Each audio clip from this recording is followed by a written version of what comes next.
Chapter 297. This furnace is for the Lu sisters, you use these to refine. Unexpectedly, Zhou Xian flipped his palm and took out a yin qi bottle.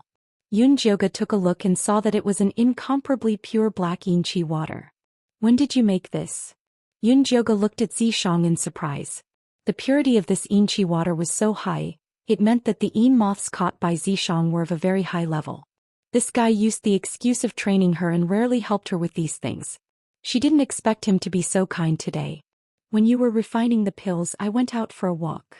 How could Zhou Xian tolerate his woman eating those disgusting things? I knew you treat me the best.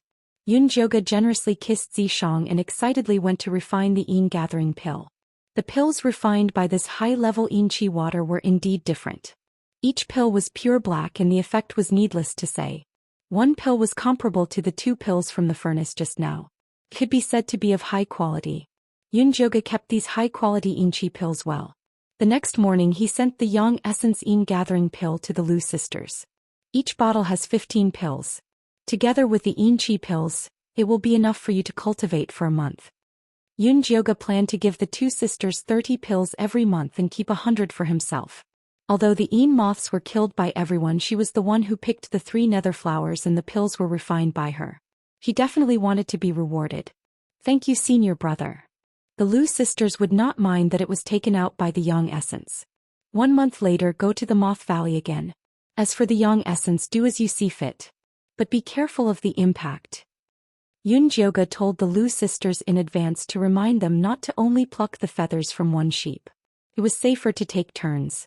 There were still 4 outer sect disciple peaks. Senior brother, don't worry. We know what to do. Lu Tian'er said with a smile. There were more men than women in the Yin Corpse sect. With just a small illusion technique they could easily obtain the yang essence of those perverts. All right, do as you see fit. Yun Jioga was still very confident in the Lu sisters. When the Lu sisters took the yin gathering pill back and ate it, they almost flew into the sky. They were even more determined to follow Yun Jioga. Other than cultivating every day, the 2 sisters would wander around looking for candidates to collect the yang essence next time. Yun Jioga, on the other hand, continued to train hard. From time to time he would temper his bones. His progress was also very smooth. It seemed like he was about to break through to the 4th level of qi refinement. On this day she had just finished cultivating when little Fatty suddenly came over. Senior brother, I have news regarding Su Junqing. 50 contribution points. Do you want to buy it? Yes. Yun Jioga transferred 50 contribution points to little Fatty without hesitation. Su Junqing has been pestering Elder Ink Flower recently. He has accepted another mission, little Fatty said mysteriously. What mission? Yun Jioga asked. I heard that he is going to bring a group of outer disciples out to work. However, I have yet to figure out the specifics of the task. Little Fatty felt it was a pity. If he could figure it out, he could sell it for more money. This Yun Jioga was very generous. Tell me immediately after you figure it out. Yun Jioga had a premonition that this might be a good opportunity to deal with Su Junqing. Alright, I have another piece of news for you for free. Elder Chosun is about to return. Back then Su Junqing came in with Si Yue. Now that Si Yue is seriously injured and unconscious, he has not gone to see her even once. He is probably afraid that Elder Chosun will find him, so he took the mission and hid away. Little Fatty was very good at doing business. He would often buy 1 get 1 free or give away gifts. Therefore he had a good relationship with his customers. Got it. Yun Jioga had been in Yin Corpse sect for a long time. She already knew that Si Yue was a disciple of Zhou Xian. Although she was not Elder Chosun's direct disciple, it was said that her relationship with Elder Chosun was a bit ambiguous. No wonder Su Junqing ran away. However, this had nothing to do with her. She only cared about Su Junqing. That's right, haven't you been close to those 2 sisters recently? Why don't you ask them to help you gather some information? Su Junqing can't forget about them. Little Fatty was all smiles, but his tone was probing. He was quite impressed with Yun Jioga. He really took care of those 2 sisters. Although the information he sold to him was a great help, those 2 sisters were not easy to deal with. Many people who wanted to threaten them had already disappeared in the mass grave. I know what to do. You don't need to worry. Yun Jioga looked at little Fatty coldly. She never explained her relationship with the Lu sisters. She wanted little Fatty and the people outside to guess. The more ridiculous the better. Ahem. If there is nothing else, I will go. Little Fatty touched his nose and left. Yunjioga sent little Fatty away. Just as she was about to find the Lu sisters to ask about Su Junqing, Lu Mei came looking for her. What is it? Yunjioga asked. Yes. Lu Mei nodded. Let's talk inside. Yunjioga opened the door and let Lu Mei in. She was too lazy to let Lu Mei drink water. She directly asked, what is it? Last night, senior brother Su came looking for us. He wants us to be his lovers. He will be our support in the future. Lu Mei said. If it was before they met Yunjioga, they would be more than happy to have such a strong, powerful and gentle senior brother like Su Junqing to protect them. But now that they were following Yunjioga and improving with their strength, the two sisters no longer wanted to live the life of selling their bodies for resources. You can deal with him and see what benefits he can give you. Yunjioga tried to rope in the Lu sisters because she wanted to use them to get close to Su Junqing. Senior brother Su said that in 3 months, the sect's small mystic realm will open. All outer sect disciples who have cultivated to stage 4 can enter the mystic realm to train. All outer sect disciples will participate. When the time comes, he will be the leader of our second peak. Lu Mei had already asked around. Although she did not want to be Su Junqing's lover, it would be a waste not to use the information that came to her. Yunjioga's heart could not help but pound when she heard the news. This was definitely a good opportunity to kill Su Junqing.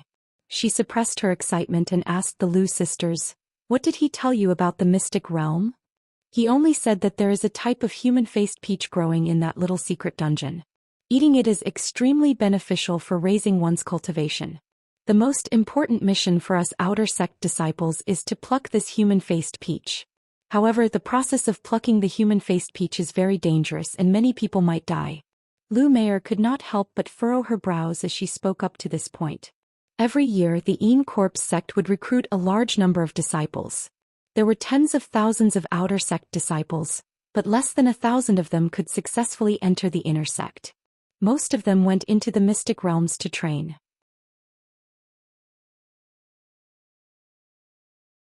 Chapter 298. It seems there is something strange about this pocket dimension. You guys should hurry up and cultivate yourselves. If you have the chance, buy some good spiritual bones and prepare yourselves. I will go ask little Fatty about this pocket dimension. Hearing Lu Mei's words, Yunjioga also began to view this pocket dimension with importance. Okay. Lu Mei nodded worriedly. Yunjio had a 1,000-year-old corpse with him, so his life wouldn't be in any danger. However, the old corpse only cared about its contractor and turned a blind eye to them. It was too difficult to rely on it. It seemed like there was still a need to win over senior brother Su and ask him for help when necessary. Seeing through Lu Mei's thoughts, Yunjioga reminded, Su Junqing isn't a simple person. It's fine to maintain a relationship, but be careful of falling into a pit of fire if you become his backer. I know. Lu Mei nodded. Ever since Su Junqing expressed his intention to rope them in, the two sisters had also inquired about him a lot. They knew that he relied on women to get to his position, so he probably didn't approach them with good intentions. It's good that you know. Go back and cultivate well. After Yunjioga sent Lu Mei off, he wanted to find little Fatty to ask about this mystic realm, but he was stopped by Zishang. There are still 3 months before the minor mystery dungeon. By then, even if you don't ask, little Fatty will come to you and sell you the information. There is no need for this. Right now, the most important thing is to find a way to improve my strength. For Zishang, a minor mystery dungeon like this was nothing. You're right. Yunjioga also realized that he was a little impatient. Every time she encountered Su Junqing, she would easily lose control. This was not good. However, this was indeed a good opportunity and he definitely couldn't miss it. Yunjioga began to assess his combat power. Currently, his outer sex Een art was at the 3rd stage of Qi refinement, and he could control 4 white bone spurs.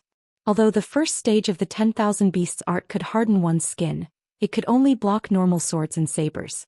It was not very useful in actual combat. In terms of Dharma artifacts, there were the bone spikes and the corpse-controlling bell given by the Een Corps sect.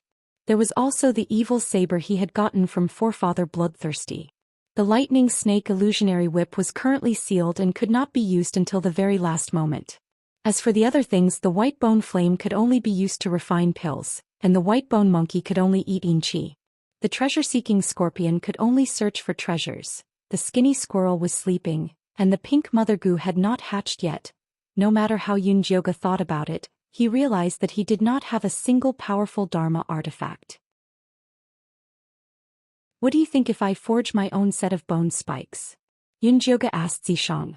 Before the Yin Corpse sect, outer sect disciples had their own Yin corpses.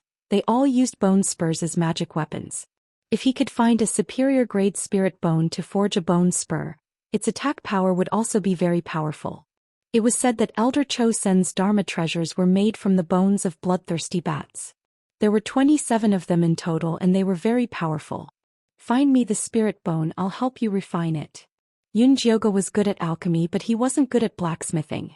He didn't even have the slightest bit of talent when it came to runes. All right. Yunjioge had been waiting for Zishang to say this. She patted her pouch and solemnly called out, "Come out, treasure-seeking scorpion." The treasure-seeking scorpion immediately crawled out and waved its pincers. It raised its head and puffed out its chest as it shouted in a loud voice, "Master, what are your orders? Go outside and help me. Are there any white bones with abundant spiritual energy?" Yunjioge was very confident in the treasure-seeking scorpion. If it could find something similar to the mystic Yin white skeleton monkey, that would be the best. "I'll go right now." The treasure-seeking scorpion's fat body landed on the ground with a bang, creating a small pit. This fellow ate and slept well and was in a good mood. Its weight was increasing. It was originally only the size of a palm, but now it had gone through secondary puberty and was as thick as a child's arm. Its digging speed was also increasing. Not good. "Be careful," Yunjioge ordered. This was Yin Corpse Sect's territory after all. If something happened to the treasure-seeking scorpion, it would be very hard for her to solve it. "Don't worry, I know." The treasure-seeking scorpion was very satisfied with its current life. It didn't want to change its master at all. It usually guarded its wife, and without Yunjioge's orders, it would never act on its own. The treasure-seeking scorpion looked left and right.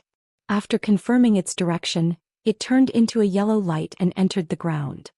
"Great King Zishang, you're here. I'll make you a pot of tea." Yunjioge called out to Zishang in a flattering manner. If he wanted to deal with Su Junqing, this was the real Dharma treasure. He had to serve him well. Zishang's attitude towards Yunjioge was very useful. He lazily sat on the chair, twisted his neck and muttered to himself, "Your shoulder seems a bit hard." "Is it hard? I'll help you rub it." Yunjioge immediately stood beside Zishang and pressed his shoulder. He even asked very gently, "Great King, is this strength suitable?"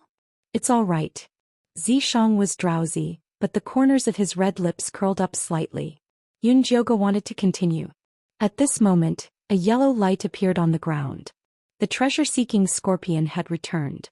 So fast.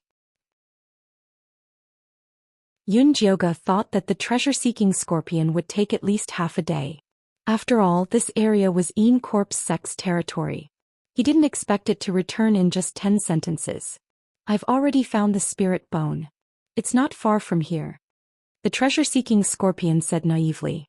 "Not far." Yunjioge was slightly surprised. If it wasn't far, then it was still in the territory of the second peak. There could be a good spirit bone here. "Let's go take a look." Zishang stood up and said, "Let's go." Yunjioge was also slightly curious about how close the spirit bone was. In the end, under the guidance of the treasure-seeking scorpion, they made a few turns and arrived at a workshop where the disciples of the second peak traded privately. Yunjioge had heard of this workshop before.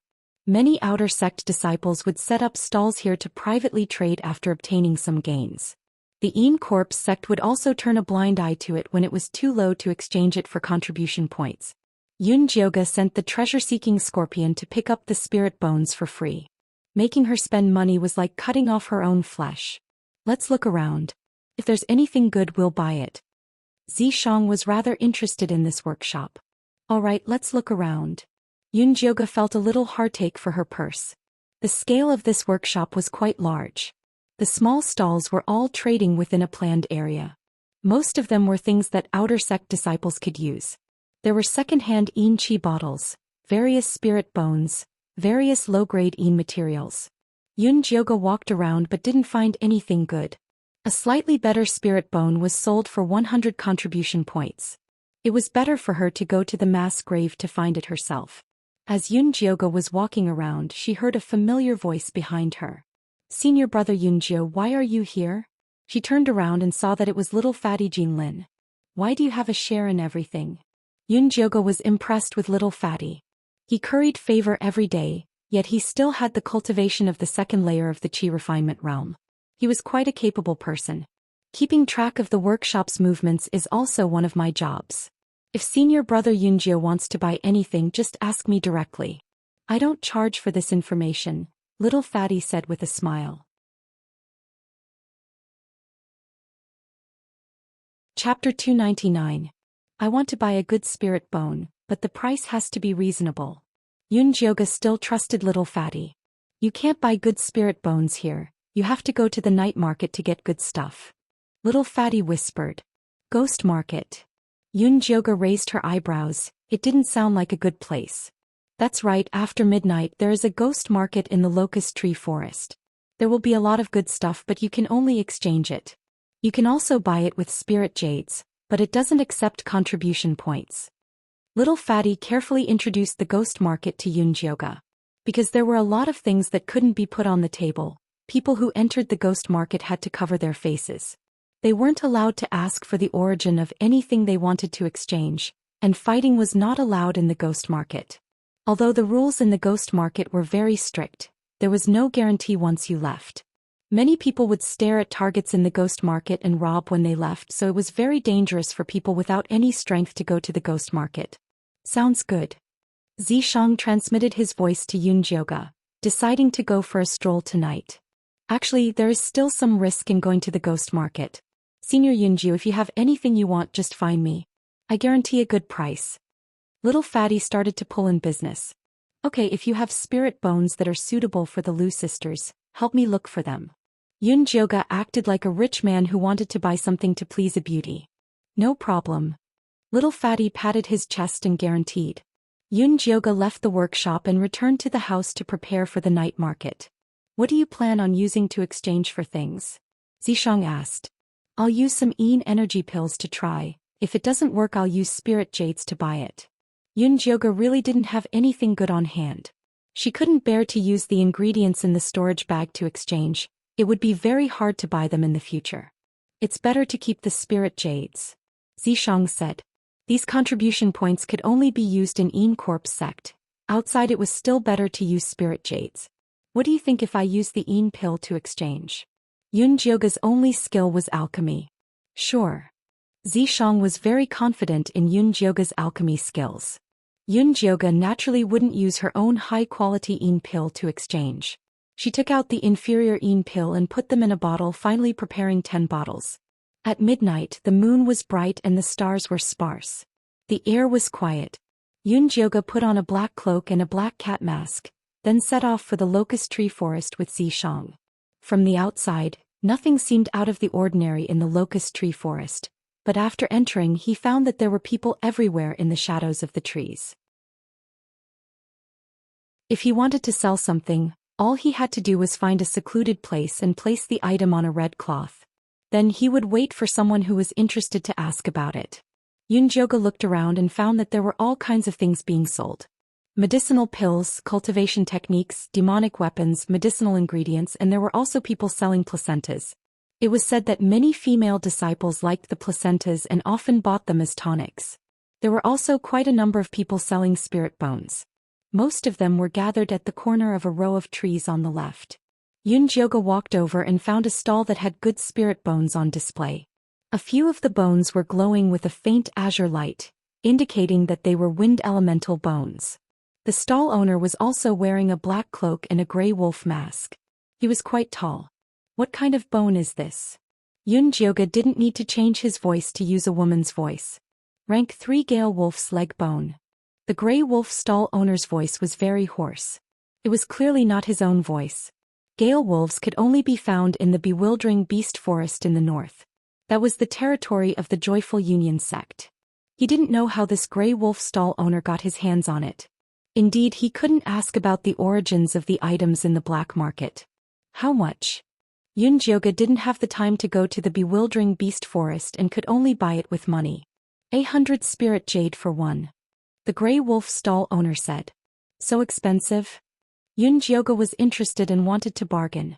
Buy it or not? The Grey Wolf stall owner was quite cool. Yunjioga wasn't angry. He squatted down and began to choose carefully. Although 100 spirit jade for one was quite expensive, the Gale Wolf's bone was indeed good stuff. If it was refined properly, its power would increase by several times. At this moment, the treasure-seeking scorpion suddenly squeaked and shouted, "Master, there's a treasure." "Treasure, where is it?" Yunjioga immediately perked up. "The bench under that man's but is a treasure." The treasure-seeking scorpion's voice was quite excited. "Bench?" Yunjioga glanced over in confusion. She discovered that there was a bare beast's bone under the Grey Wolf stall owner's butt. It looked gray and had no spiritual power at all. It was made to be a bench. However, since the treasure-seeking scorpion said it was a treasure, then it must be true. Yunjioga was very experienced in buying treasures. She only needed to bargain with the Grey Wolf stall owner and buy the Gale Wolf's leg bones first. Then she would pretend to ask for a bonus and take the bare beast bone away. Before Yunjioga could open her mouth to bargain, she heard the stall owner next door loudly say, "We don't add bonuses here." She glanced to the side and discovered that the stone that the other person wanted to use as a bonus was a red cloth. At this moment, it had already been put away by the stall owner as a treasure. Teach asking for a bonus in the ghost city, what an idiot. The Grey Wolf stall owner sneered, taking pleasure in other people's misfortune. Yunjioga was immediately speechless. These Corp sect people were too shrewd. How could people find treasures like this? She couldn't help but glance at the bare beast bone under the Grey Wolf stall owner's butt. If she rashly said that she wanted to buy the bare beast bone, the Grey Wolf stall owner would definitely be suspicious. She had to think of a way. "Let's leave first." Zishang also spoke. Yunjioga pretended to leave, then walked to an empty corner and began to think of a way. This bare beast bone is not easy to buy. Yunjioga racked her brains, but couldn't think of a way to naturally buy a useless bare beast bone. What's there to think about? If he doesn't want to sell, then just rob him. Zishang said as if it was a matter of course. Fighting is prohibited in the ghost city. Yunjioga still had to stay in the Corp sect for a long time. Causing trouble now was definitely courting death. Can't we just leave the ghost city? Zishang was very familiar with robbery. In fact, he had already placed a tracing curse on the Grey Wolf stall owner, so he could find him at any time. All right.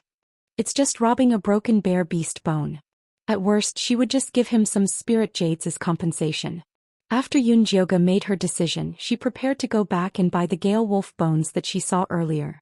Buy what? When the time comes, we'll just rob them together. There was no need to go through so much trouble. What if he sells it to someone else? Yunjioga frowned. That bone was very good. Then we'll rob again. Zishang's hands were itching. How can we rob so much? Yunjioga ignored Zishang's rotten idea and went back to find the Grey Wolf stall owner. I want all 4 of these Gale Wolf spirit bones. Can I have less? Yunjioga asked. Not less, this thing is not easy to get.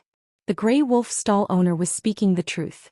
For these Gale Wolf bones, he was almost messed up by those little hussies from the Hehuan sect.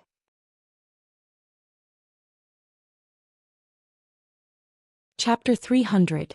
I don't have any spirit jades. Do you want to trade for the elixir? Yunjioga asked again. What pill? The Grey Wolf stall owner asked indifferently. He did not seem to be very interested. High-grade gathering pill can be taken from Chi disciple level 5 to peak.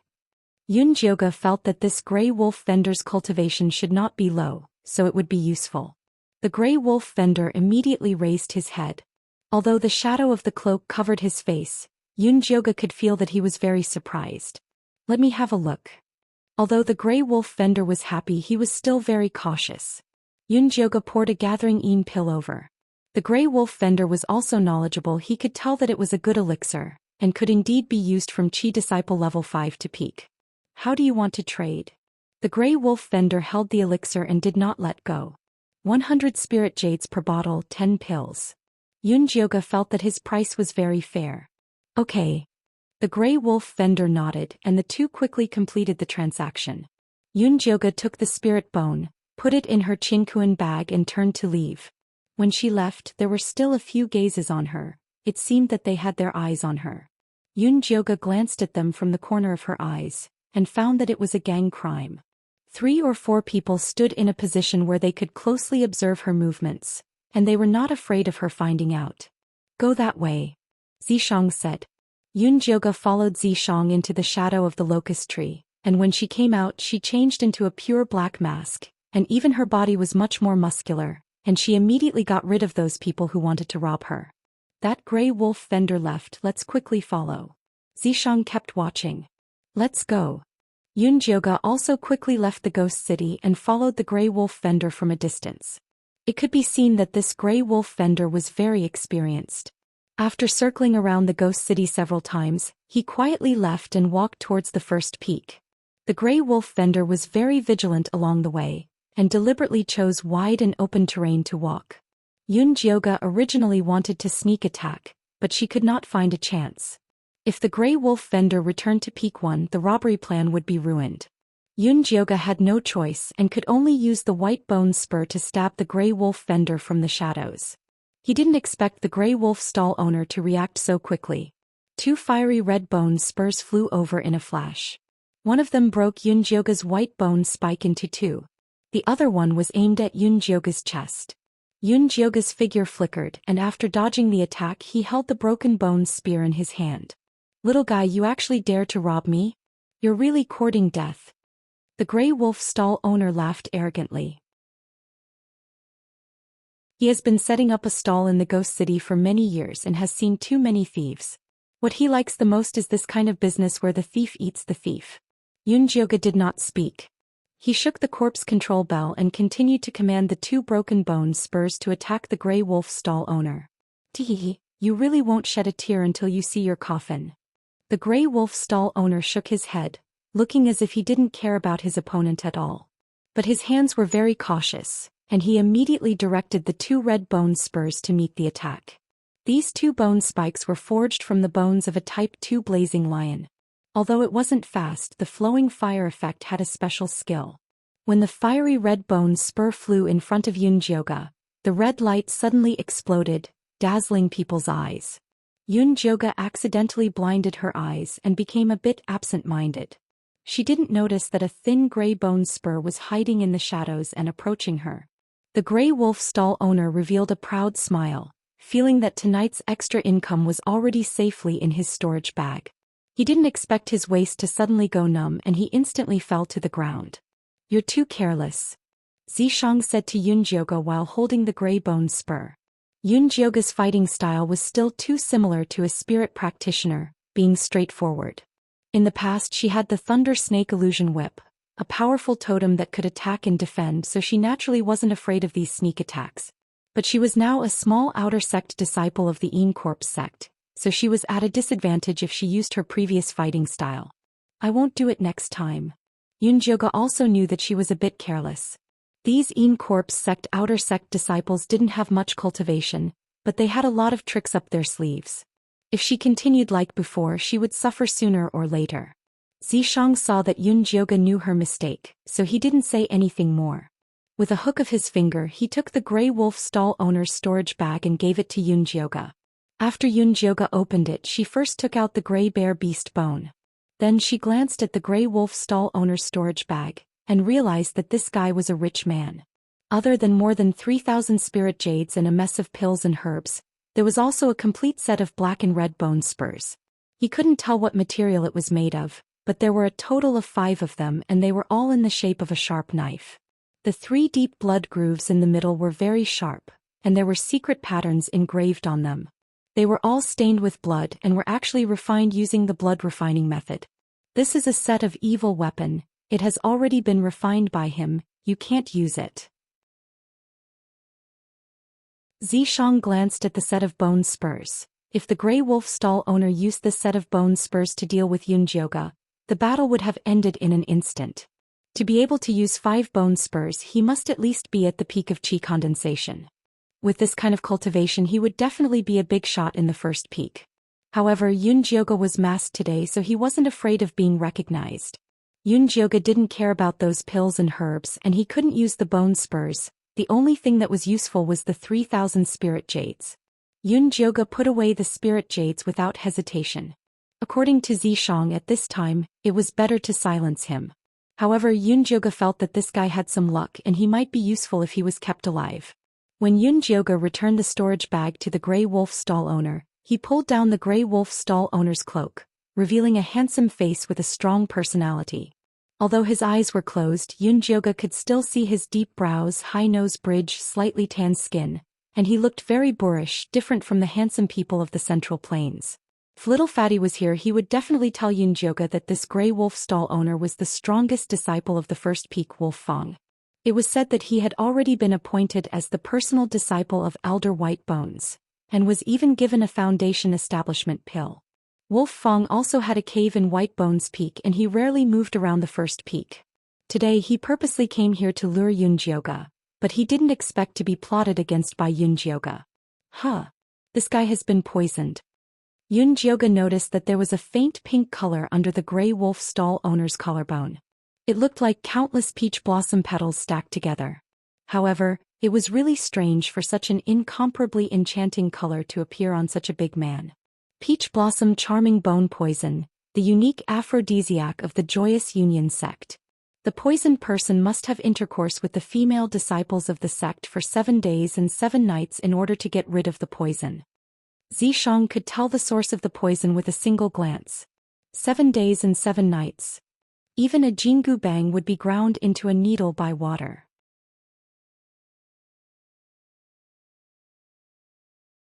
Chapter 301. Yunjioga had also heard of this aphrodisiac. It was said that once it took effect, it would not even let off a sow. She counted the peach blossom petals on the Grey Wolf stall owner's body. There were a total of 9 petals. It could be seen that the Grey Wolf stall owner had been poisoned for a period of time, and it was unknown how he managed to survive. I heard that aside from stimulating a man's male hormones, this poison also has a special effect on certain materials such as spirit bones. Is that true? Yunjioga asked Zhishang. Why don't you take some from him and try it? Zhishang could tell that Yunjioga's hands were itching to get rid of the poison. All right, for the sake of the 3,000 spirit jades, I will be merciful and save his life, Yunjioga said as she tore off the Grey Wolf vendor's clothes, revealing his muscular upper body. Needless to say, his figure was really not bad. His muscles contained strength and one look and you could tell that he was a macho man. Zhishang frowned when he saw Yunjioga taking off a man's clothes. He was extremely displeased. Yunjioga was busy studying the poison and did not realize that he had touched Zhishang's reverse scale. This poison is truly interesting. Yunjioga's eyes shone with excitement.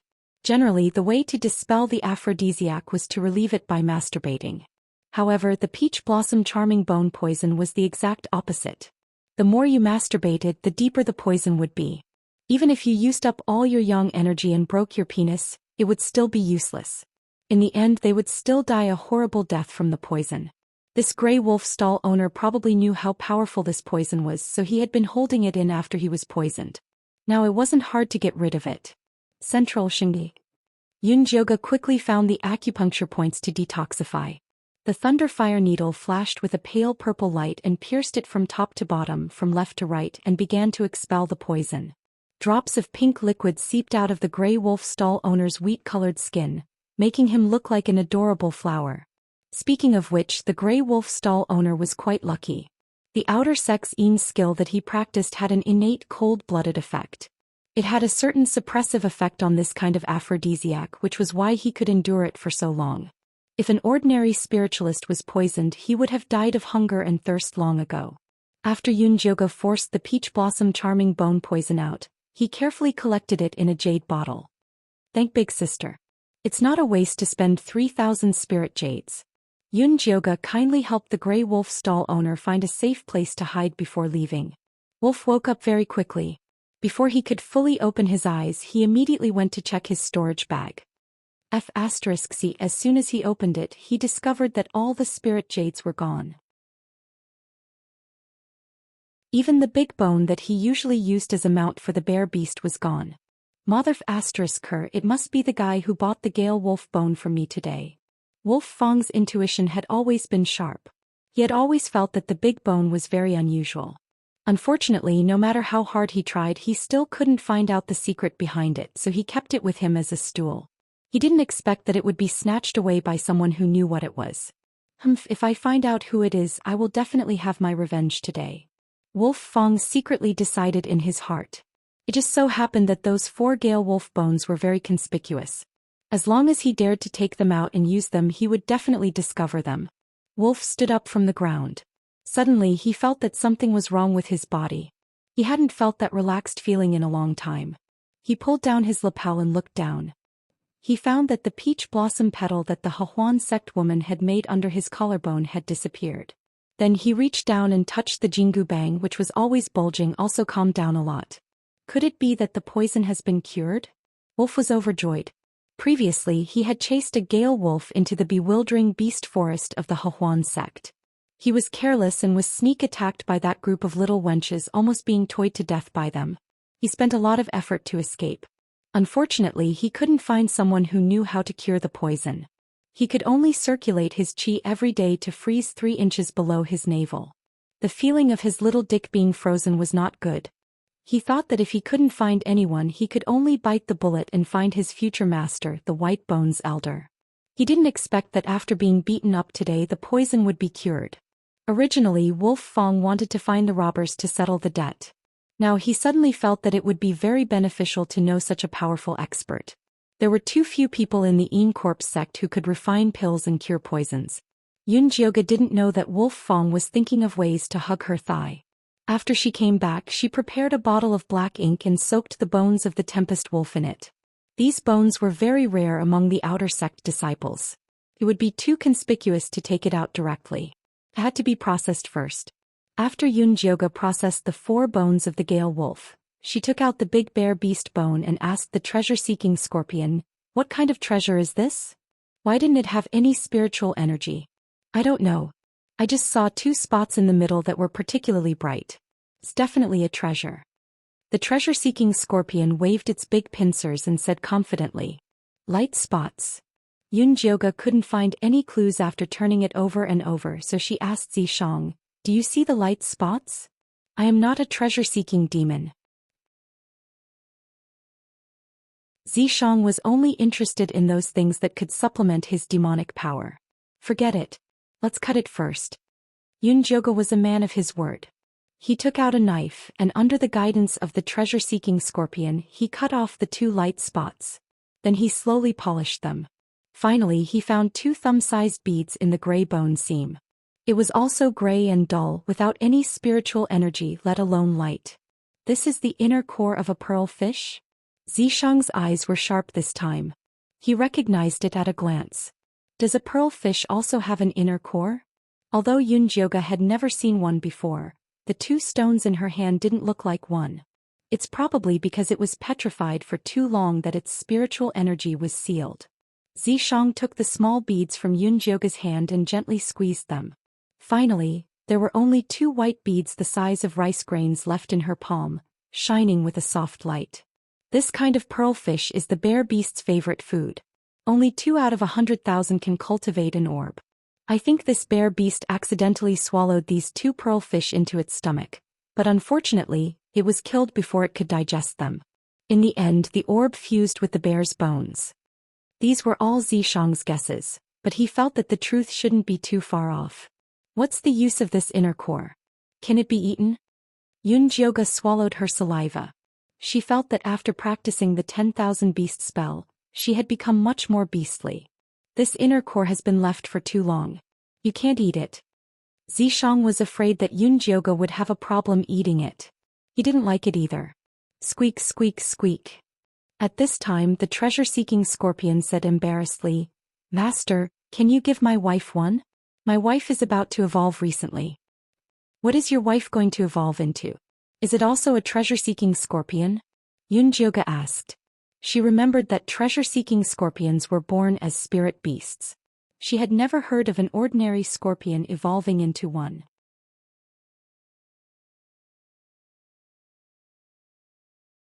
Chapter 302. Yeah, I didn't expect my wife to have such an opportunity. If she evolves successfully, it will be much easier for us to have children in the future. The treasure-seeking scorpion had always wanted a child, and it would be best if it could look like its wife. It would definitely be a beautiful child. At that time, the family of three could not only search for treasures together, but also help its master fight, which would definitely make more money for revenge. I didn't expect the inner core of the pearl fish to have such benefits. Yunjioga sighed. She and Zishang had used a lot of it, so it didn't matter if she gave it to the treasure-seeking scorpion. The treasure-seeking scorpion had been with her for a long time, and it had made contributions and worked hard, so it was not too much to ask for an inner core. She was about to agree when the little skeleton monkey squatting in the corner suddenly walked over. Its soul fire jumped crazily as it looked at the inner core on Yunjioga's hand, and its desire was overflowing. Master, I asked first, so it has to be behind me. The treasure-seeking scorpion immediately became nervous, really worried that Yunjioga would refuse it. After all, this new skeleton monkey helped its master get a lot of yin energy for cultivation, so it was much more useful than it. You're just a skeleton, what are you doing? Go away. Yunjioga waved his hand. The skeleton didn't have an inner core, so it would be a waste to give it to it. The soul fire in the eyes of the little skeleton monkey immediately dimmed, and it looked like it could be extinguished at any time. Okay, I'll make a bucket of yin energy water for you to drink. Yunjioga felt that she really owed it. But there was no other way. Without this little skeleton monkey, she couldn't get so much yin energy, so she could only coax it. The little skeleton monkey shook its big head happily, and its soul fire jumped happily again. Good boy, go back and stay. I'll make it for you later. After coaxing the little skeleton monkey back, Yunjioga rewarded the treasure-seeking scorpion with an inner core of the pearl fish and 2 bottles of cherry pills. After all, it was the one who found the inner core of the pearl fish. Although it couldn't use it, it still had to be encouraged. Thank you, master. The treasure-seeking scorpion was so happy that it almost popped up. Its previous masters all used it as a tool. No matter what treasures they found, they would not think of it. Instead, they would abuse it and its wife. Only this current master was the most generous. The treasure-seeking scorpion used its pincers to carry the inner core and the cherry pill into the sack to look for its wife. Wife, look, this is the inner core and sugar pill that master gave to me. Eat it and you'll become like me. The treasure-seeking scorpion placed the inner core in front of his wife and said proudly, "So many." The female scorpion's eyes widened. It had been preparing to evolve recently and was starving every day. It could not wait to stuff the inner elixir into its mouth, then opened the bottle of cherry elixir and wolfed it down. The female scorpion stuffed one by one into its mouth, as if it hadn't eaten for hundreds of years. The treasure-seeking scorpion secretly swallowed its saliva and kept trying to persuade its wife. Wife, eat slowly. No one is fighting with you. The female scorpion swallowed 19 cherry pills in one go. She only remembered the treasure-seeking scorpion when there was only one left. She immediately pushed it in front of him in embarrassment. Honey, eat it. I won't eat it. The treasure-seeking scorpion waved its pincers and pushed it back. It chuckled and said, "Eat more and nourish your body. Then you can help me give birth to little scorpions." After the female scorpion ate the last cherry pill, it did not forget to slap the treasure-seeking scorpion shyly with its stinger. "You're dead." The treasure-seeking scorpion was slapped away, but its face was still filled with happiness. In the past, it had taken a fancy to its wife's strong body and powerful stinger. It had been a long time since it was slapped. Felt so good. Yunjioga looked at the interaction between the treasure-seeking scorpion couple in amusement. The female scorpion had really changed a lot after being raised by her for a period of time. The scars from Lu Yunfei's abuse had completely disappeared. Its brown carapace emitted a faint purple glow. Its body was even thicker than the treasure-seeking scorpion, and its stinger was thick and long. It was obvious that it was well-nourished. Fat scorpion, why don't you give the remaining pearl inner core to your wife? Yunjioga was quite confident in the female scorpion. She believed that in time, the female scorpion would definitely give birth to a group of healthy scorpion babies. If they were all treasure-seeking scorpions, then she would be rich. She would be able to collect treasures just by sitting down every day. No need, one is enough. The treasure-seeking scorpion quickly shook its head. It hesitated for a moment, then said, "Master, why don't you give the one you gave birth to the fat rat?" What? Yunjioga raised her eyebrows. The treasure-seeking scorpion had not been here for long, and the skinny rat had fallen asleep. The two of them should not be friends. I have a feeling that my wife's evolution has something to do with that sleeping fat rat. The treasure-seeking scorpion could not explain that feeling. It felt that the fat rat should also be a treasure, but it could not see any clues. For such a situation to occur, either the fat rat was useless, or it was too awesome for the treasure-seeking scorpion to understand. The treasure-seeking scorpion felt that the latter was more likely. Alright, I'll give it to it. Yunjioga took out the black fat rat from the cloth bag. The flower spirit pearl that was previously placed in its arms had disappeared, but it still showed no signs of awakening. You stinking brat, when are you going to sleep? You ate so many of my treasures. Just wait to be a slave for the rest of your life. Yunjioga rubbed the head of the black fat rat and thought of the fat baby it had transformed into. What on earth was this guy? He was really curious. Yunjioga stuffed the pearlfish's inner core into the black fat rat's arms. It seemed to feel that this was a good thing, and it hugged the inner core and curled up even tighter. Yunjioga ravaged it again, then put it back into the cloth bag. She took out the little female parasite for inspection. The pink cocoon's color had deepened a lot, and it was a light cherry red. The life aura coming from it was also very stable, but there was no sign of it hatching. Yunjioga crushed a cherry pill and put it on the cocoon. After it finished absorbing and recuperating, she put it back into the cloth bag. It was already late at night. After the treasure-seeking scorpion couple had their fill, they snuggled together and fell asleep. Yunjioga was tired after being busy for most of the night. She yawned and was about to go back to bed to rest. When she turned around, she saw Xianxia standing silently behind her. His handsome face was so dark that it seemed like it was about to drip water.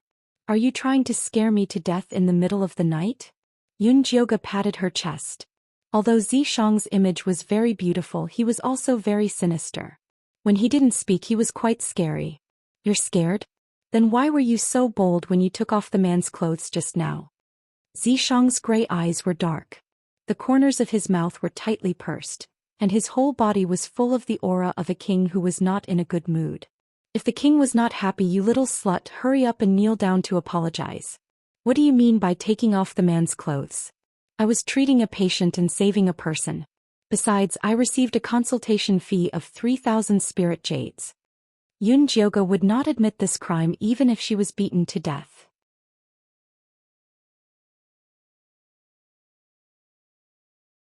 Chapter 303. I remember that I was the one who defeated that guy. Xianxia's eyes were cold. The 3,000 spiritual jades should have been his spoils of war, not a consultation fee. We're so familiar with each other. Why are you so calculative? Come, let's dual cultivate for a bit. It'll be your compensation. Yunjioga winked at Xianxia and pushed him onto the bed. Do it yourself. Xianxia lay on the bed and stared at Yunjioga with his gray eyes. I'll do it myself. Yunjioga went up without hesitation. At first it was a little painful. What could she do? Xianxia was just too big. Fortunately, he only had one stick in his human form. If 2 sticks came at her at once, she would definitely die. After Yunjioga got used to it, she began to cultivate seriously. Her long, slender and fair legs moved up and down. She looked very alluring. At first, Xianxia felt like he was watching a show, but soon he couldn't take it anymore.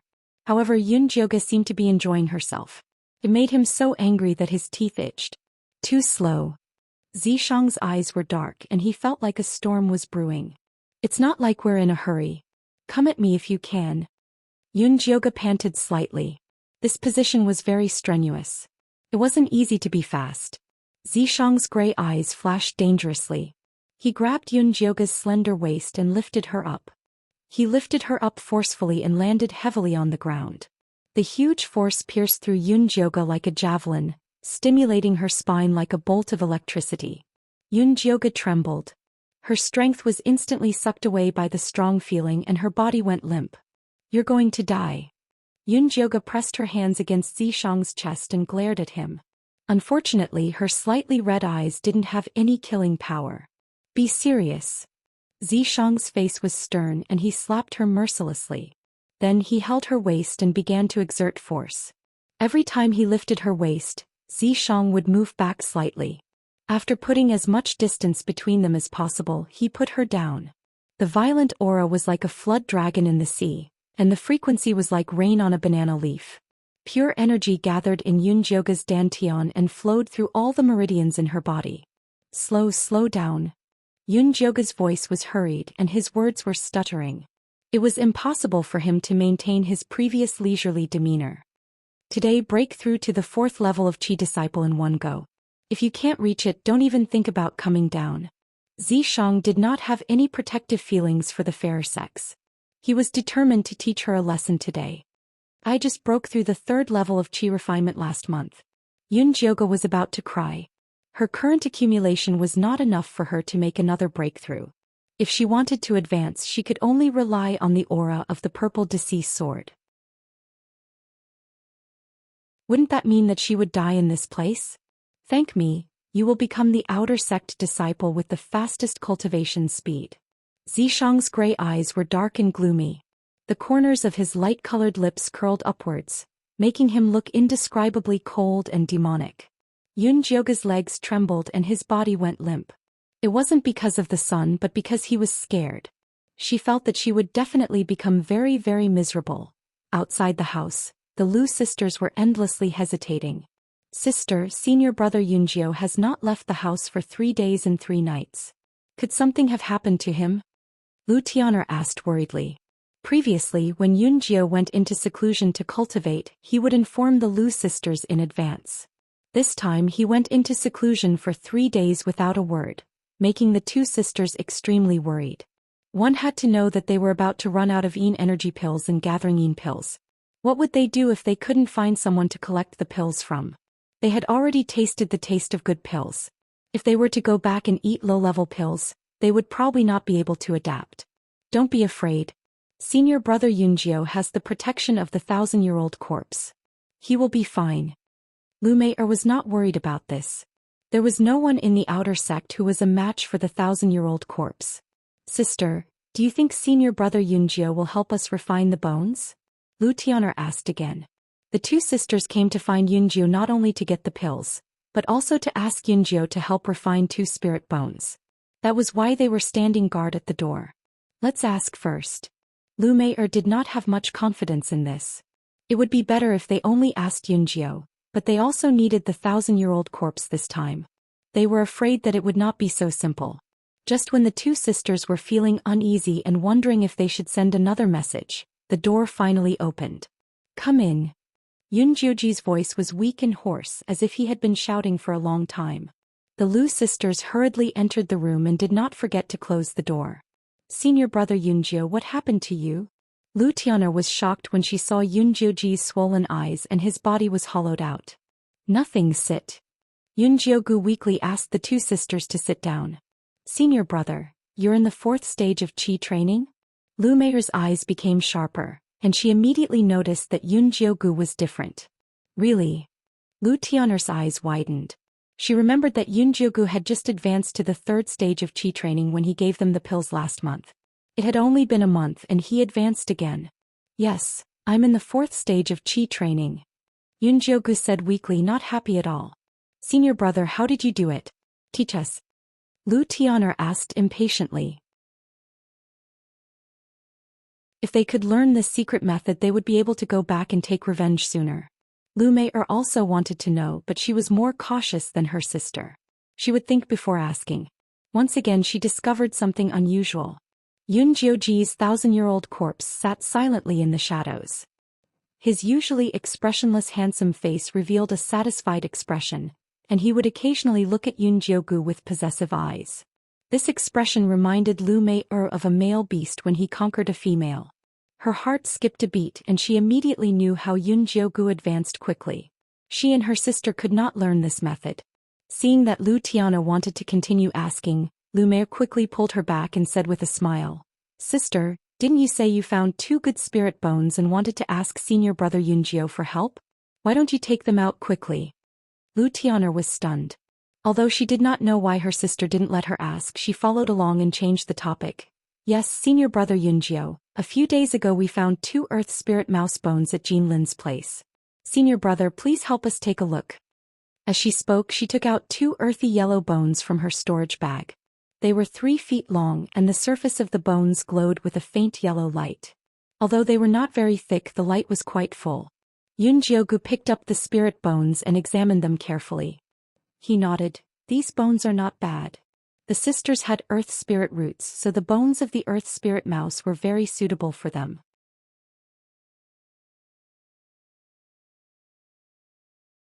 Chapter 304. And these 2 spirit bones cost us all our savings.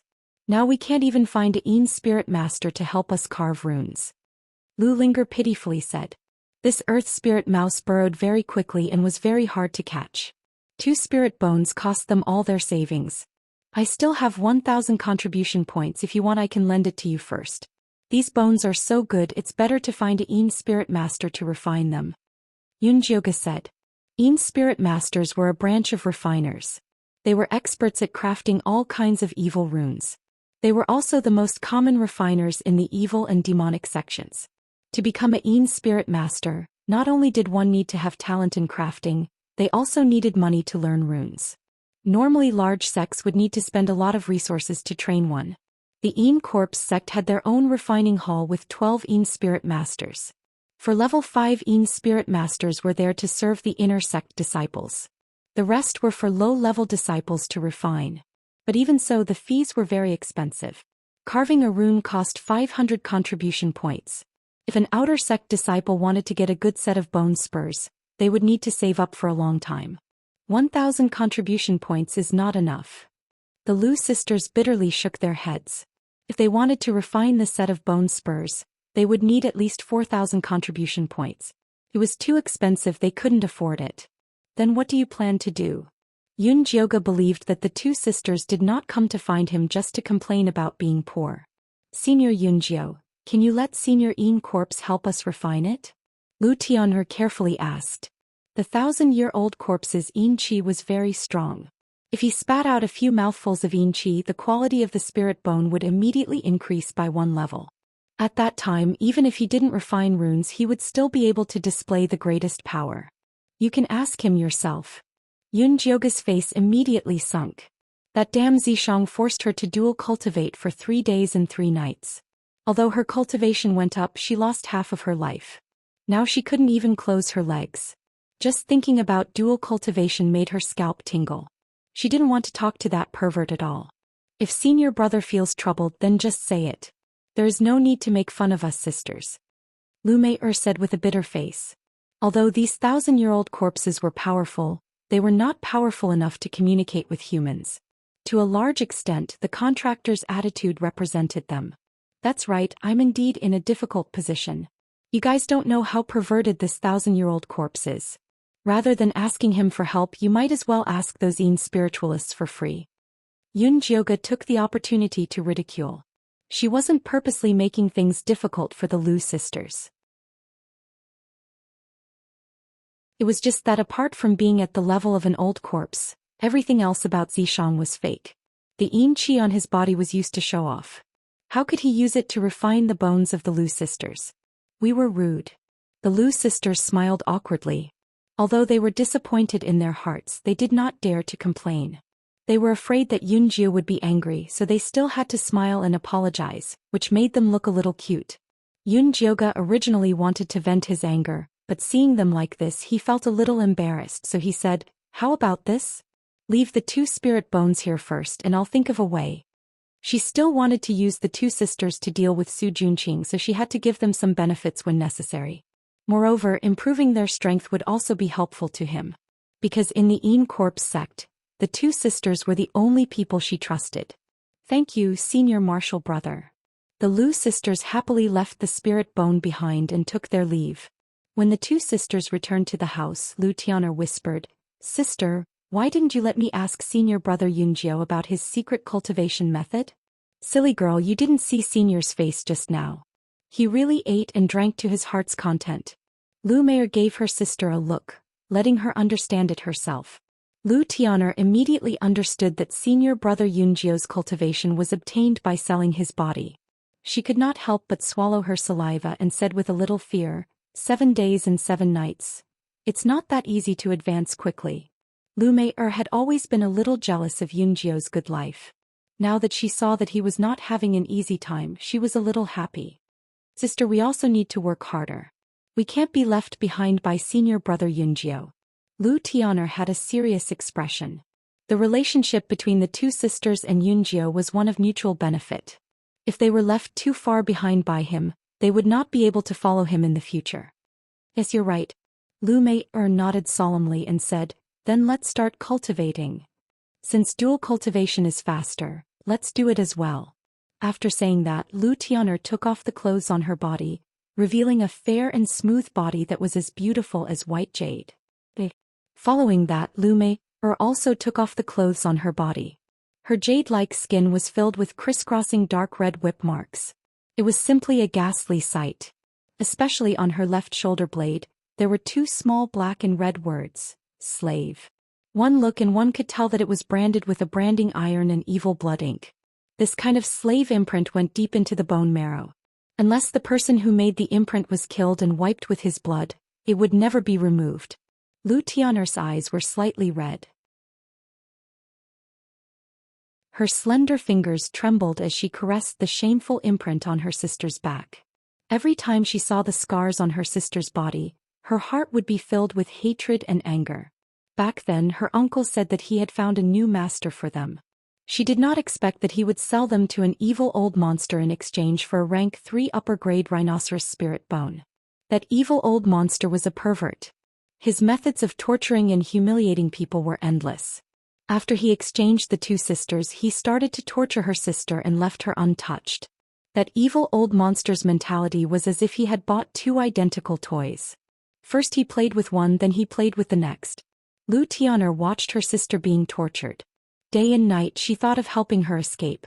Lu Mei-er was also worried that her sister would suffer after her death. She also wanted to save her sister from the abyss of suffering. Unfortunately, the evil old monster had placed a restriction on the two sisters. They were unable to use their spiritual energy and could not use the Lu family's unique paper doll evil technique. Later on, Lu Tian'er accidentally discovered her special physique. Only then did she think of a way to escape. If you did not give me your primordial yin, my cultivation speed would definitely be faster now. Lu Mei-er always felt that it was a pity that her sister had given her primordial yin to her in order to escape. It was such a waste. Sister, I am willing to give it to you. It is better than giving it to those disgusting, stinky men. Lu Tian'er hugged her sister's naked body. The two sisters were naked. They quietly hugged each other. There was only the purest kinship between them. They were twin sisters. They had been together since they were born. They had enjoyed blessings and suffered together. They must live and die together. Okay, let's start cultivating. Lu Mei-er loosened her arms and gently patted her sister's head. Hey. My goal this time is to advance to Qi Disciple Level 3. Lu Tian'er smiled sweetly. She sat down cross-legged and started cultivating with her sister.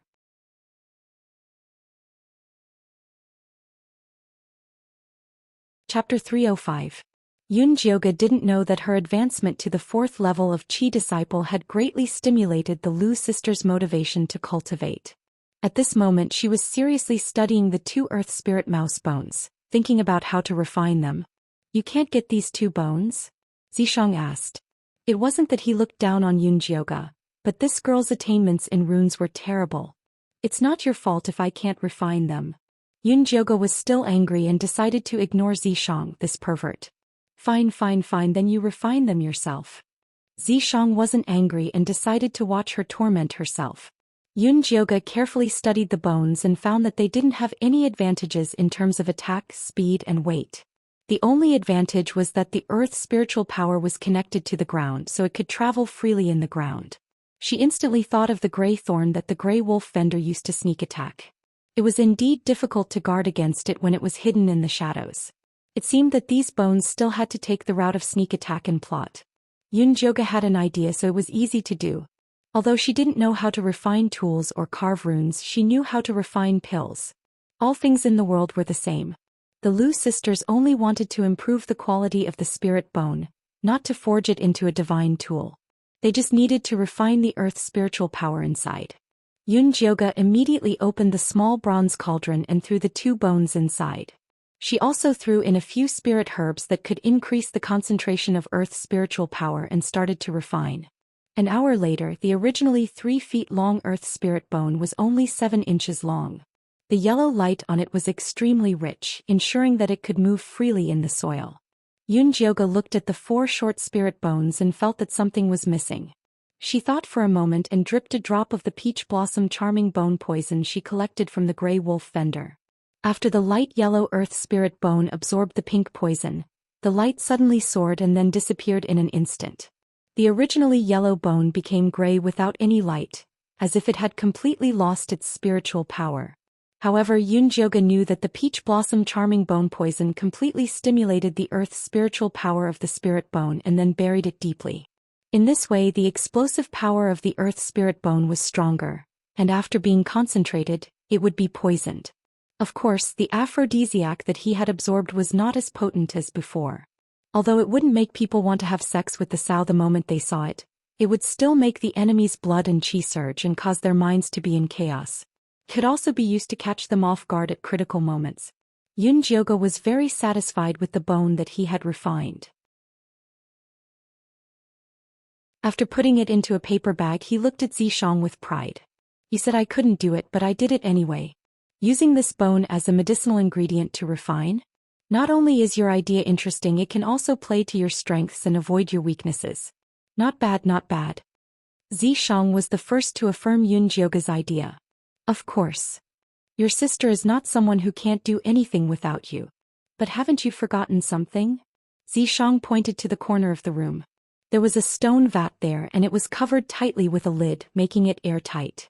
Yunjioga was stunned. Only now did she remember that her precious gale wolf bone was still soaking in the water.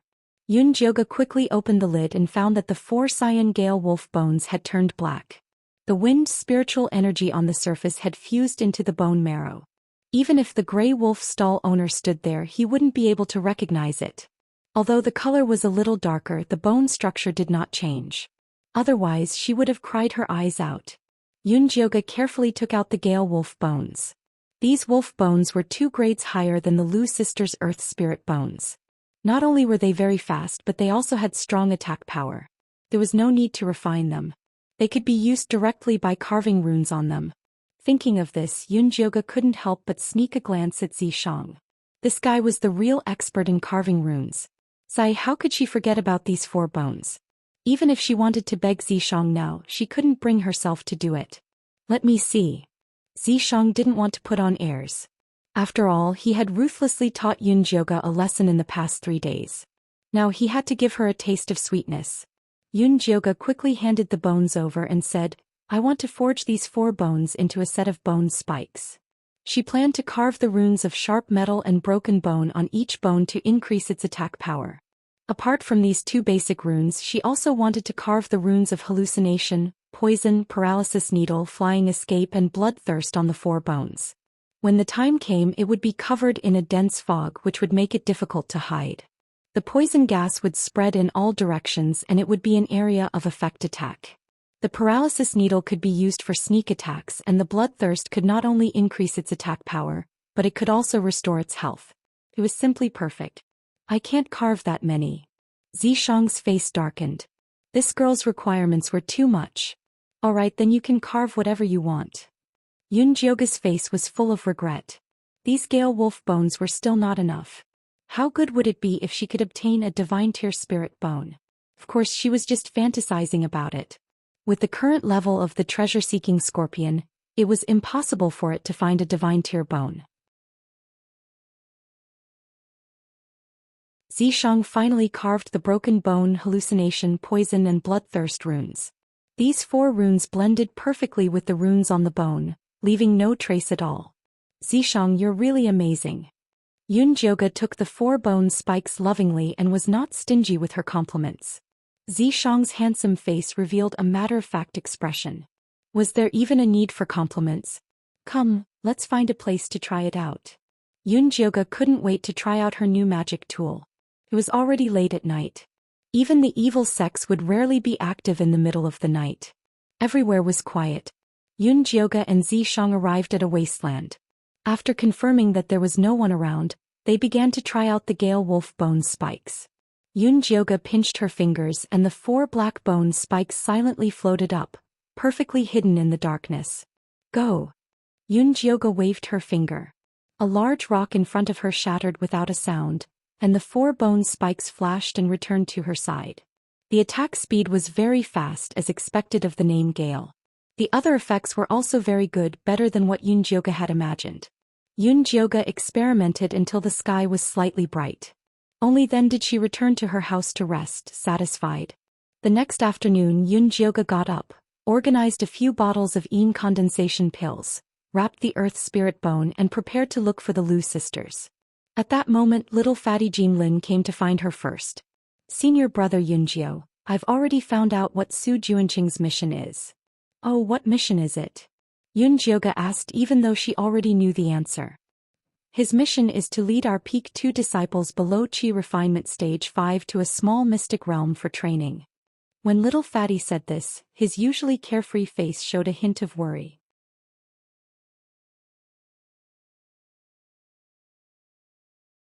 Chapter 306. Is there anything special about this little secret realm? Yunjioga asked. The environment inside the little secret realm is very dangerous. There are barren hills and unruly rivers, and there are miasma and fierce beasts everywhere.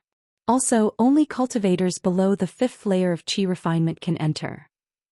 Before little fatty could finish, Yunjioga interrupted him. Isn't Su Juanqing a Foundation establishment cultivator? How can he enter this secret realm? Our Yin Corpse sect has a secret technique that allows him to suppress his cultivation to enter. But even so, there is a limit to the number of people who can enter. Normally there are no more than 5 people. Everyone has to lead the team, otherwise the secret realm will collapse, little fatty explained. All the spiritual energy in this little secret realm was used to feed the human-faced peaches, so the realm was very unstable. If someone with a high cultivation went in, it would collapse. This human-faced peach was a good thing. Apart from being full of Yin Qi, it also contained the aura of flesh and blood. It was the best thing for the Yin Corpse sect to feed their Yin corpses. Especially when the Yin corpses advanced, it was a must-have item. So every year the Yin Corpse sect would send disciples into the secret realm to collect these human-faced peaches. Although Su Juanqing was doted on by Elder Mo Hua, he could not have everything he wanted. There were many things that he had to fight for himself. When Yunjioga heard this, her hands started to tremble. She had thought that Su Juanqing would enter as a Foundation establishment cultivator. At that time she could only ask Zishang to kill him. Who would have thought that he would suppress his cultivation to enter? This way she would have the chance to kill him personally. Yunjioga suppressed the excitement in her heart and continued to ask, is there anything worth paying attention to in this little secret realm? There are many things worth paying attention to. However, the main point of this tempering exercise is the competition between the various outer sect peaks. Only the peak with the most human-faced peaches will be able to emerge victorious. At that time, the disciple who leads the team will be rewarded. I have a name list here. You can take a look later. Also, the senior brother leading the team will arrange for us to do some missions, so it is important to hold on to his thigh. As little fatty spoke, he handed a name list to Yunjioga. How many contribution points for this information? Yunjioga glanced at the name list. Su Juanqing's name was actually at the top. Next were Broom Chin and his subordinates, as well as the Lu sisters and little fatty. There were also a few hundred low-level disciples. Their names were densely packed together. Although she didn't know most of these disciples, it was always good to have a list in hand. There's no need for money this time. However, little fatty Jinlin shook his head, then smiled ingratiatingly. As long as senior brother Yunjio takes good care of me when you're training in the secret realm, it'll be fine. I can't guarantee that. You should just obediently collect your contribution points. Yunjioga wouldn't even have time to kill people, so how would he have the time to take care of little fatty? Don't worry, senior brother Cloud9. I have a plan to deal with this as well. I don't need your help all the time. However, if there's anything that requires cooperation, I hope that you can consider me first, little fatty hurriedly said. He couldn't entrust his life completely to Yunjioga. All right. Yunjioga didn't know many people in the Yin Corpse sect, but Lil Fatty was one of them. If they really encountered something that required cooperation, she would definitely think of Lil Fatty first. There are still 3 months left until the arcane dungeon opens. Senior brother Yunjiu should take this opportunity to level up. Little Fatty added. Yunjioga had concealed his cultivation level and was still at Qi refinement level 3. Oh, by the way, let me know if you have any good spirit bones. It was always good to refine another set of magic tools. All right. Little Fatty nodded and took his leave. Yunjioga sent Little Fatty off and went to find the Lu sisters. After giving them the refined earth spirit bones, he also informed them of Little Fatty's news. Then do we continue to cultivate in seclusion or kill moths? Lu Tian'er felt that there was not enough time. She wanted to refine more gathering pills as backup, but she also wanted more time to cultivate. We just need to kill moths again. The most important thing right now is to prepare the items needed to enter the arcane dungeon. Items to recover spiritual power, expel poison and ward off evil, and dispel miasma have to be prepared in advance. Yunjioga had the experience of attacking the bloodthirsty sect, so he knew that these items were very necessary. Senior brother, make a list for us. We'll prepare according to the materials. Lumei was originally a little nervous.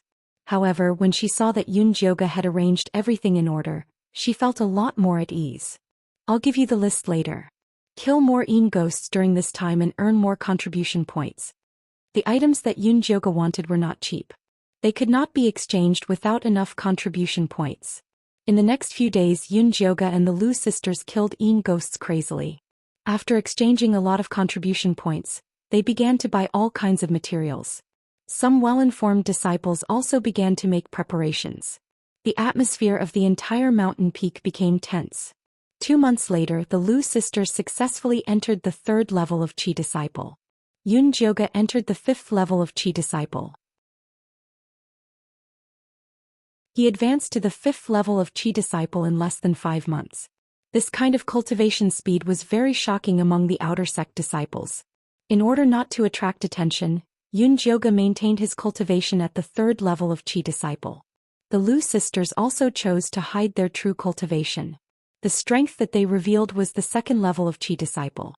Just as Yunjioga and the others were nervously preparing, the disciples who would lead the 5 outer sect peaks were finally determined. The 2nd peak was led by Su Junqing. The disciple leading the 3rd peak was called Bai Lan. She was a female disciple of the Ink Flower Peak and could be considered as Su Junqing's senior sister. The disciples leading the 4th and 5th peaks were a pair of brothers.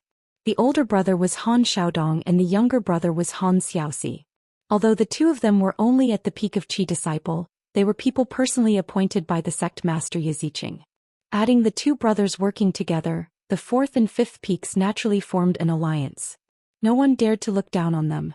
Among the disciples who were leading the group, the most unexpected one was actually Wolf Fong leading the group. This direct disciple appointed by the White Bones Elder had successfully reached foundation establishment 2 months ago. After 2 months of seclusion to consolidate his cultivation, he took the initiative to lead the team to participate in this experience. The White Bones Elder had always been optimistic about this disciple. Naturally, he agreed without hesitation. He even replaced the person that had already been selected.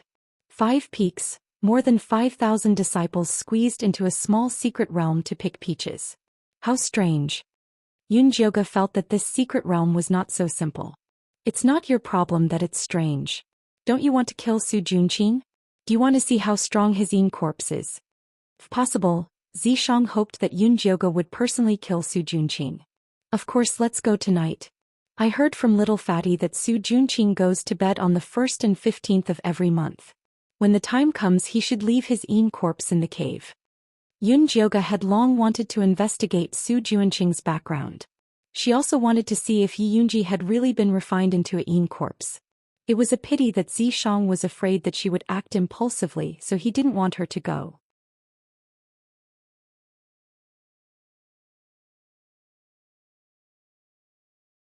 Chapter 307.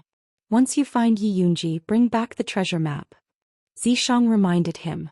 Understood. How could Yunjioga forget the treasure map? In the dead of night, the full moon hung high in the sky and the cool moonlight fell on the ground. Zishang and Yunjioga restrained their auras and followed the small path to sneak into Ink Flower Peak. There was a defensive alarm around Inkflower Peak. If one didn't have an inner sect disciple token, they would immediately alert the people of Inkflower Peak if they entered. But with Zishang here, Yunjioge didn't need to worry about this barrier. The two of them smoothly entered Inkflower Peak. Su Juanqing's cave was at the middle of Inkflower Peak where spiritual energy was abundant. The cave was currently closed. It was clear that the master was not inside. There is a restriction in the cave. Yunjioge touched the cave door and felt a power rebound. If he forced his way in, Su Junqing would immediately know. It's just a small restriction, I'll just seal it. Zishang wasn't afraid of sect restrictions, not to mention a small cave restriction. He placed his palm on the cave door and a purple mist seeped in. Then the cave door opened. Yunjioge quickly walked in, not forgetting to close the cave door. He saw that Su Juanqing's cave was decorated very luxuriously. There was a thick red carpet on the ground and night pearls on the walls. The entire cave had a total of 3 rooms. After Yunjioge checked them one by one, he didn't find Yi Yunji. He was a bit surprised in his heart. Did Su Junqing bring her to Inkflower Palace? Elder Inkflower liked to be extravagant, so he built a palace on top of Inkflower Peak to enjoy. The favored male and female disciples all had their own rooms in the palace. But Inkflower Palace's atmosphere wasn't suitable for cultivation, so most of the disciples stayed in their caves and left their treasures in their caves. Su Junqing had just gained a foothold in the Yin Corpse sect, and the Yin spirit female corpses he refined were very eye-catching, so he didn't bring his Yin corpses with him, afraid that others would covet them. He shouldn't have brought them to Inkflower Peak. There's a dark room here. Zishang looked around the room and found a clue. The Yin Qi behind the wall was very dense. There was clearly something fishy going on. Yunjioge knocked on the wall and found that the switch was a luminous pearl at the corner of the wall. He pressed it hard. The wall silently opened to both sides, revealing an exquisitely decorated room. The room was not big and there was only a large mahogany bed with cloud patterns. The red curtains on the bed were embroidered with mandarin ducks playing in the water and a picture of 100 years of love. Vaguely, a woman in a red palace dress could be seen lying on the bed. That woman did not have any aura of life. She was clearly a Yin corpse. It was very likely that she was Yi Yunji. Yunjioge quickly walked to the bed and was about to lift the curtains. Suddenly, the woman in the red palace dress bounced up from the bed. Her jet-black fingernails brought with them a chilly wind as they reached for her neck. Yunjioge's reaction was extremely fast. As he retreated, he struck out with a Yin energy palm. A palm glowing with a gloomy gray light blasted toward the woman's chest. Unexpectedly, the woman in the palace dress did not evade and took Yunjioge's palm strike head-on. Yunjioge's Yin force palm didn't send his opponent flying. Instead, it stuck tightly to the woman's body. Following that, an extremely cold aura was released from the woman's body. It entered her body through Yunjioge's palm and instantly froze her. Yunjioge couldn't move. She could only watch as the woman's jet-black fingernails stabbed toward her neck. Seeing that Yunjioge was about to be hit, Zishang finally made his move. He raised his hand and released an incomparably dense purple mist that trapped the woman in the palace dress, only leaving her head outside the purple mist. He then slapped his palm on Yunjioge's back, forcing the cold aura out of his body. Yunjioge shivered and finally caught her breath. Yin's spirit physique, it really is different. Zishang praised as he looked at the corpse in front of him that could use the Yin Qi in its body to attack its opponent. If he wasn't here today, Yunjioge would have suffered a large loss. Yi Yunji. Yunjioge saw the red mole between the woman's eyebrows and immediately confirmed her identity. Yi Yunji didn't react to what Yunjioge called her. Her beautiful eyes flashed with a cold and vicious light as she stared at Yunjioge and Zishang. It was as if she wanted to charge up and bite them to death. Yin corpses don't react to anyone other than their master's orders. She should have received Su Juanqing's order to attack everyone that entered this room. Zishang had acted as an old corpse for a long time and understood the Yin corpse's emotions very well. Yi Yunji, do you still remember your brother Yi Yu? Yunjioge didn't give up and took out a bronze key. After opening it, there was a small knife that shone with a sharp light. This was the token that Yi Yu had given her, and it was also the token that allowed her to cut open Yi Yunji's flesh and take the treasure map. Yi Yunji didn't react to the key. She just wanted to break free and kill these intruders. Although Yunjioga already knew that this would happen, she still felt very disappointed. Hurry up and take the treasure map from her. If too much time passes, Su Junqing will sense it. If he brings Elder Mo Hua here, it will be troublesome. Zishang reminded her. These Yin Corps sect elders were not easy to deal with. If they were exposed, they wouldn't be able to survive. Give me her left arm. Yunjioga helplessly gave up on the absurd idea of waking Yi Yunji and prepared to take out the treasure map. Zishang pinched his finger and the purple mist brought out Yi Yunji's left arm. Yunjioga rolled up Yi Yunji's sleeve and used the knife to stab into her white skin. He never thought that it would bounce back. Use a bit of spiritual energy. Zishang reminded him. Yunjioga poured his spiritual energy into the knife and used all his strength to pierce through Yi Yunji's skin. It felt like he was stabbing into dry leather. The cut revealed dark muscles, but not a single drop of blood came out. No matter how much Yi Yunji looked like a living person, her body was already a Yin corpse. Her muscles and meridians had already turned into iron bones. Say, it really is a good Yin corpse. Zishang sighed with emotion. Normal Yin corpses needed to go through several trials before they could reach the threshold of iron bones. But Yi Yunji had been refined in one try. Moreover, the cold Yin Qi in her body could automatically attack enemies. In the future it would be even more powerful. It was no wonder that Su Junqing wanted to lead them to the small secret realm. If he could find enough human-faced peaches, he could help Yi Yunji reach the middle stage of foundation establishment. Like this, he would be able to stabilize his footing in the Yin Corpse sect. Yunjioga did not have the same emotions as Zishang. Instead, she felt sorrow for Yi Yunji. When she was alive, Su Junqing had ruined her family and she couldn't even keep her child. After she died, she had to be refined into a Yin corpse by Su Junqing to protect him and fight for him. How sorrowful was this? She had to get rid of Su Junqing, that heartless bastard, to take revenge for Yi Yunji.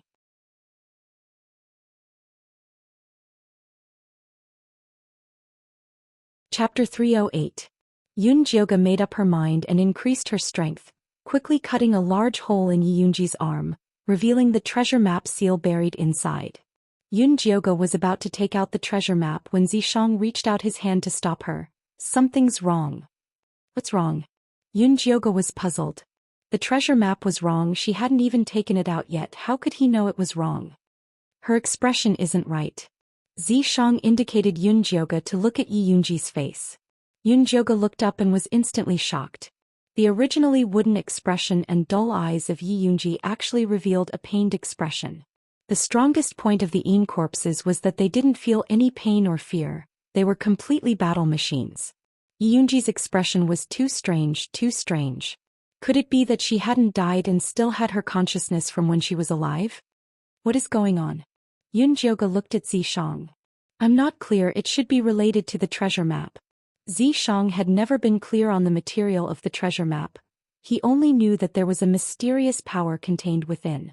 Now it seemed like this mysterious power had a certain effect on Yi Yunji, who had become a Yin corpse. Yunji, can you hear me? I'm here to help Yi save you. Yunjioga said in a hurried voice. Yi Yunji's face revealed a pained and confused expression. Yi is your little brother. Your Yi family was exterminated by Su Junqing and only your little brother Yi survived. He has always been looking for you, he has never given up.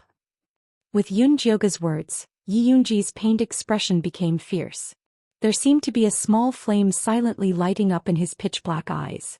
When Yunjioga said, Su Junqing not only killed your child, he also refined you into a Yin corpse.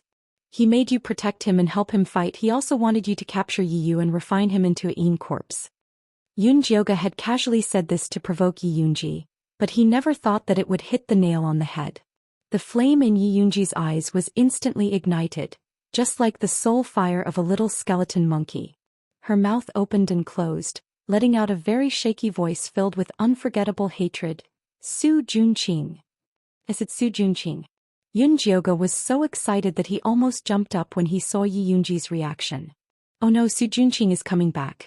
Let's go, Zishang suddenly said. Yi Yunji was Su Junqing's Yin corpse. If Su Junqing found anything strange, she would immediately be destroyed. There was also Elder Mo Hua. He seemed to have discovered something unusual. A powerful divine sense had already enveloped them. Yunjioga was extremely vexed. He saw that Yi Yunji had a reaction and maybe she could turn over a new leaf. But something went wrong at this time. However, now was not the time to worry about this. As long as there was life, there was hope. He could always come back to test the waters next time. Yunjioga quickly made a decision. He took out the black bone connection ointment and applied it on Yi Yunji's wound, sealing it tightly. As soon as the treasure map was covered, Yi Yunji's eyes immediately lost their luster. Her lifeless expression returned. Zhishang placed his hand on Yi Yunji's forehead and released a corpse aura to cover the smell of the black bone connection ointment. After the two of them were done with extreme speed, they casually threw Yi Yunji onto the big mahogany bed and dashed out of Su Juanqing's cave residence. Zhishang and Yunjioga had just left the Ink Flower Peak when Su Juanqing quickly returned to his cave. Coming back with him was the Ink Flower Peak's early foundation establishment disciple Bailon. Junior brother was robbed? Bailon said in a surprised voice. Bailon looked to be around 30. She had slender eyebrows, raised eyes and a black mole under her eyes. She could be considered quite pretty. She was wearing a tight black muslin dress, revealing the deep valley on her chest. She didn't look too serious. She was the female disciple that Yunjioga had teased when he first entered the sect. Su Juanqing didn't reply to Bailon. He quickly picked Yi Yunji up from the bed and carefully examined her. He didn't find any wounds, but he found a strange corpse aura on her body. Su Juanqing's face instantly became ugly. Someone must have sent high-level Yin corpses to target Yi Yunji. He never thought that he would not be able to defend against them even if he guarded day and night. Junior brother, let me take a look. Bailon had come under the orders of her master, Elder Mo Hua. Naturally, she didn't dare be careless and came over to take a closer look. Does senior sister recognize this corpse aura? Su Juanqing quickly asked. This corpse aura is very strange. Bailon shook her head. She had been in the Yin corpse sect for many years and had studied the high-level Yin corpses in the sect, but she had never seen this corpse aura before. If they were targeting my Yin corpses, naturally they wouldn't use their power on the surface. Su Juanqing said in a dark voice. As far as he knew, the Yin corpse sect had never seen the demon corpses that Si Yue had brought to the bloodthirsty sect. That's possible, but junior brother doesn't need to worry. With master protecting you, no one will have any ideas on your Yin corpses. Bailon hypocritically comforted him. This new junior brother had such a good set of Yin corpses. There were many people who were jealous and envious of him. If it wasn't for master protecting him, perhaps even his bones would have been chewed off. Speaking of this, Su Juanqing's skills in bed were truly amazing. Even his master, who liked the new and hated the old, was completely won over by him. Many thanks, senior sister. Su Juanqing quickly calmed himself down and revealed a grateful smile to Bailon. He was very clear that there were too many people who didn't like him on Ink Flower Peak, so he always tried to please Bailon and the other favored old disciples. Junior brother doesn't need to be polite with me. Bailon placed her hand on Su Juanqing's shoulder and slightly leaned to the side, making the valley in front of her chest even more alluring. This is how it should be. I will remember senior sister's kindness to me. Su Juanqing gave a gentle and handsome smile. There's no need to remember it. Junior brother should use your actions to express it. Bailan's small hand slid down from his shoulder to Su Juanqing's chest, gently tapping it. The corners of her eyes were filled with charm. How does senior sister want me to act? Su Juanqing reached out his hand to hold down Bailan's small hand. He had to obtain the human-faced peach in this little secret realm, but the other disciples leading them were all very strong. If he wanted to win, he had to find an alliance. Bailon was the best choice. Of course, I'll express it like this. Bailon let out a wanton laugh. After pushing Su Juanqing to the ground, she impatiently pulled off his pants and began to knead him. Su Juanqing didn't think that Bailon would be this hungry, going straight to the point. He had just been emptied by Elder Mo Hua, so he couldn't even muster up any energy. But if he didn't rise up now, he would give Bailon the impression that he was a soft cannon. It would be hard to win her over in the future.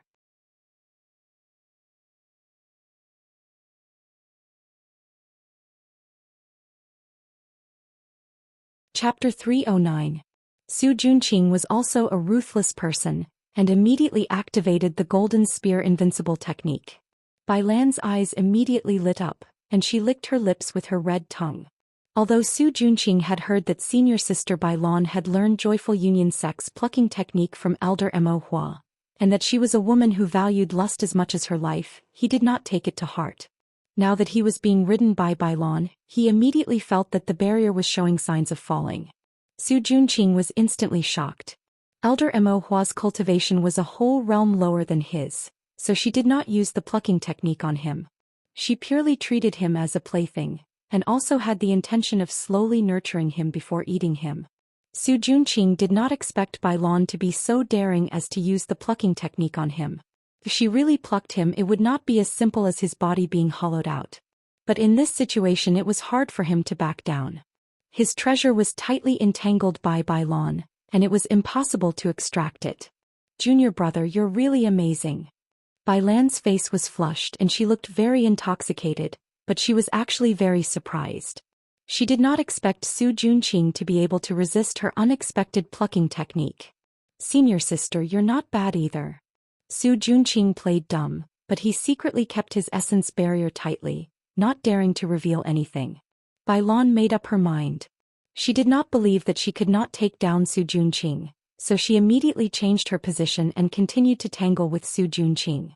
The two of them fought for hundreds of rounds, messing up the things on the bed, and even the redwood bed shook until it collapsed. Yi Yunji stood quietly in the corner, her empty eyes reflecting this absurd scene. "Junior brother is really amazing, no wonder master can't bear to leave you." Bai Lan made herself gasp for breath and her whole body was weak, but she did not pluck at all. Although she was a little annoyed, she did not dare to say it out loud. Otherwise, if master knew that she had designs on Su Junqing, he would definitely not let her off. "Senior sister is too kind." Su Junqing had fancied countless women, but this time was the worst. Although his essence barrier was guarded, his waist and treasure were in great pain. There was not a single part of his body that was unharmed, and it was filled with marks from Bai Lan's ruthless pinches. These marks were not visible on the skin, but it was extremely painful. In order to provoke her, Bai Lan had dealt a heavy blow. "Let's spar again next time." Bai Lan did not want to continue fighting. She winked at Su Junqing, then put on her clothes and left. Although she wasn't able to pluck Su Junqing, the bed battle just now was still very satisfying. Su Junqing sent Bai Lan off with a smile, but when he turned around his expression immediately darkened.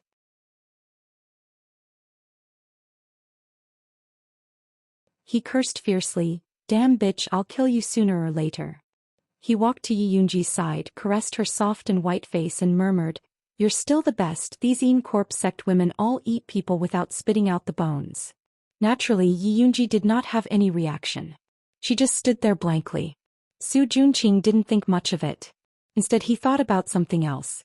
When his cultivation advanced, he would definitely not be able to escape the fate of being plucked by elder Mo Hua. He had to make preparations in advance. The best way was to raise 2 cultivation furnaces for himself. This way he would be able to recover faster. In his mind, the best furnaces were the Lu sisters. He had also heard about the origins of the 2 sisters. Although their vital yin had been taken away just based on the fact that they were able to join the Yin Corp sect after being tortured by the evil old monsters for so long, they were definitely not simple. They were definitely good cultivation furnaces. Originally he wanted to use Broom Chin to create trouble for the 2 sisters and then capture them like a hero. However, he didn't expect the 2 sisters to hang out with that brat Yunjiu all day and cultivate in seclusion. Broom Chin couldn't find them even if he wanted to. Looks like that Yunjiu can't be left alive. Su Junqing secretly made up his mind. He had to use this opportunity in the small mystic realm to get rid of that brat Yunjiu and take the Lu sisters under him. Yunjioga didn't know that Su Junqing already wanted to kill her because of the Lu sisters. When she returned to the cottage, she kept thinking about Yi Yunji's abnormality. "Do you think Yi Yunji has woken up?" Yunjioga asked Zishang. "She's only recovered her obsession and hatred?" Zishang hesitated for a moment, then said, "But if she continues to evolve, she might become a heavenly corpse in the future." He still thinks highly of Yi Yunji. Can heavenly corpses recover their consciousness from when they were alive? Yunjioga was concerned about this. Just a piece of the treasure map could allow Yi Yunji to recover her obsession from when she was alive.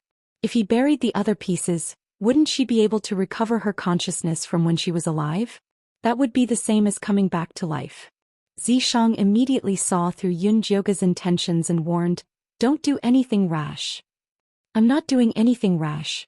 Yunjioga had an innocent expression. He was just thinking about it. "I don't know if she can recover her consciousness from when she was alive. I only know that if the Een Corpse sect finds out about her abnormality, she will never be able to leave the Een Corpse sect," Zishang said calmly. Yi Yunji's Een spirit body was originally the best material to refine Een corpses.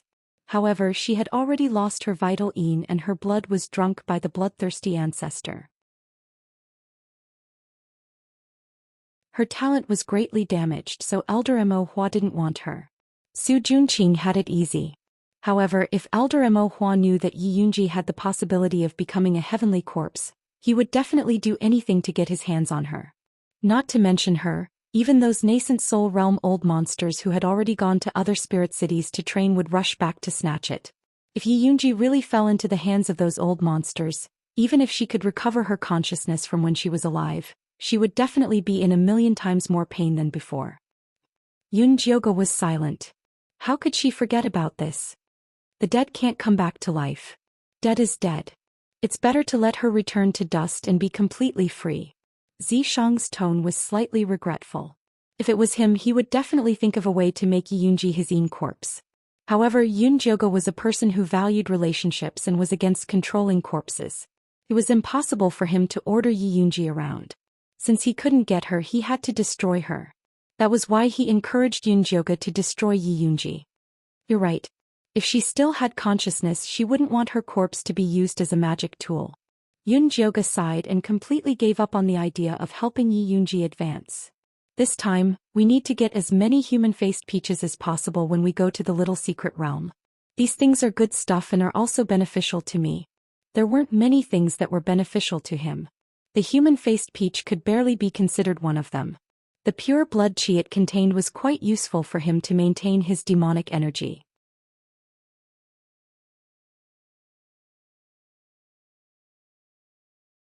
Chapter 310. Okay. Zishang rarely asked for things. Since he asked, Yunjioga naturally had to do it. She calmed herself down and began to prepare for the trip to the small mystic realm. The Lu sisters had already sent all the ingredients needed for alchemy. Yunjioga spent the rest of her time on alchemy, apart from her regular morning cultivation. Spirit replenishing pill, miasma dispelling pill, evil warding pill, beast repelling pill. She refined all the necessary pills. When she came out of seclusion, the day of departure had arrived. Senior brother Yunjio Su Junqing has been too warm to us recently. I feel like something is wrong. Lu Mei came to find Yunjioga. In order to have someone to rely on in the small mystic realm, the two sisters had been getting closer to Su Junqing. They began to realize that he was up to no good. He's still secretly using the bewitching art on us, Lu Tian'er added. Her 9 Serenities Daoist body was especially sensitive to the bewitching art.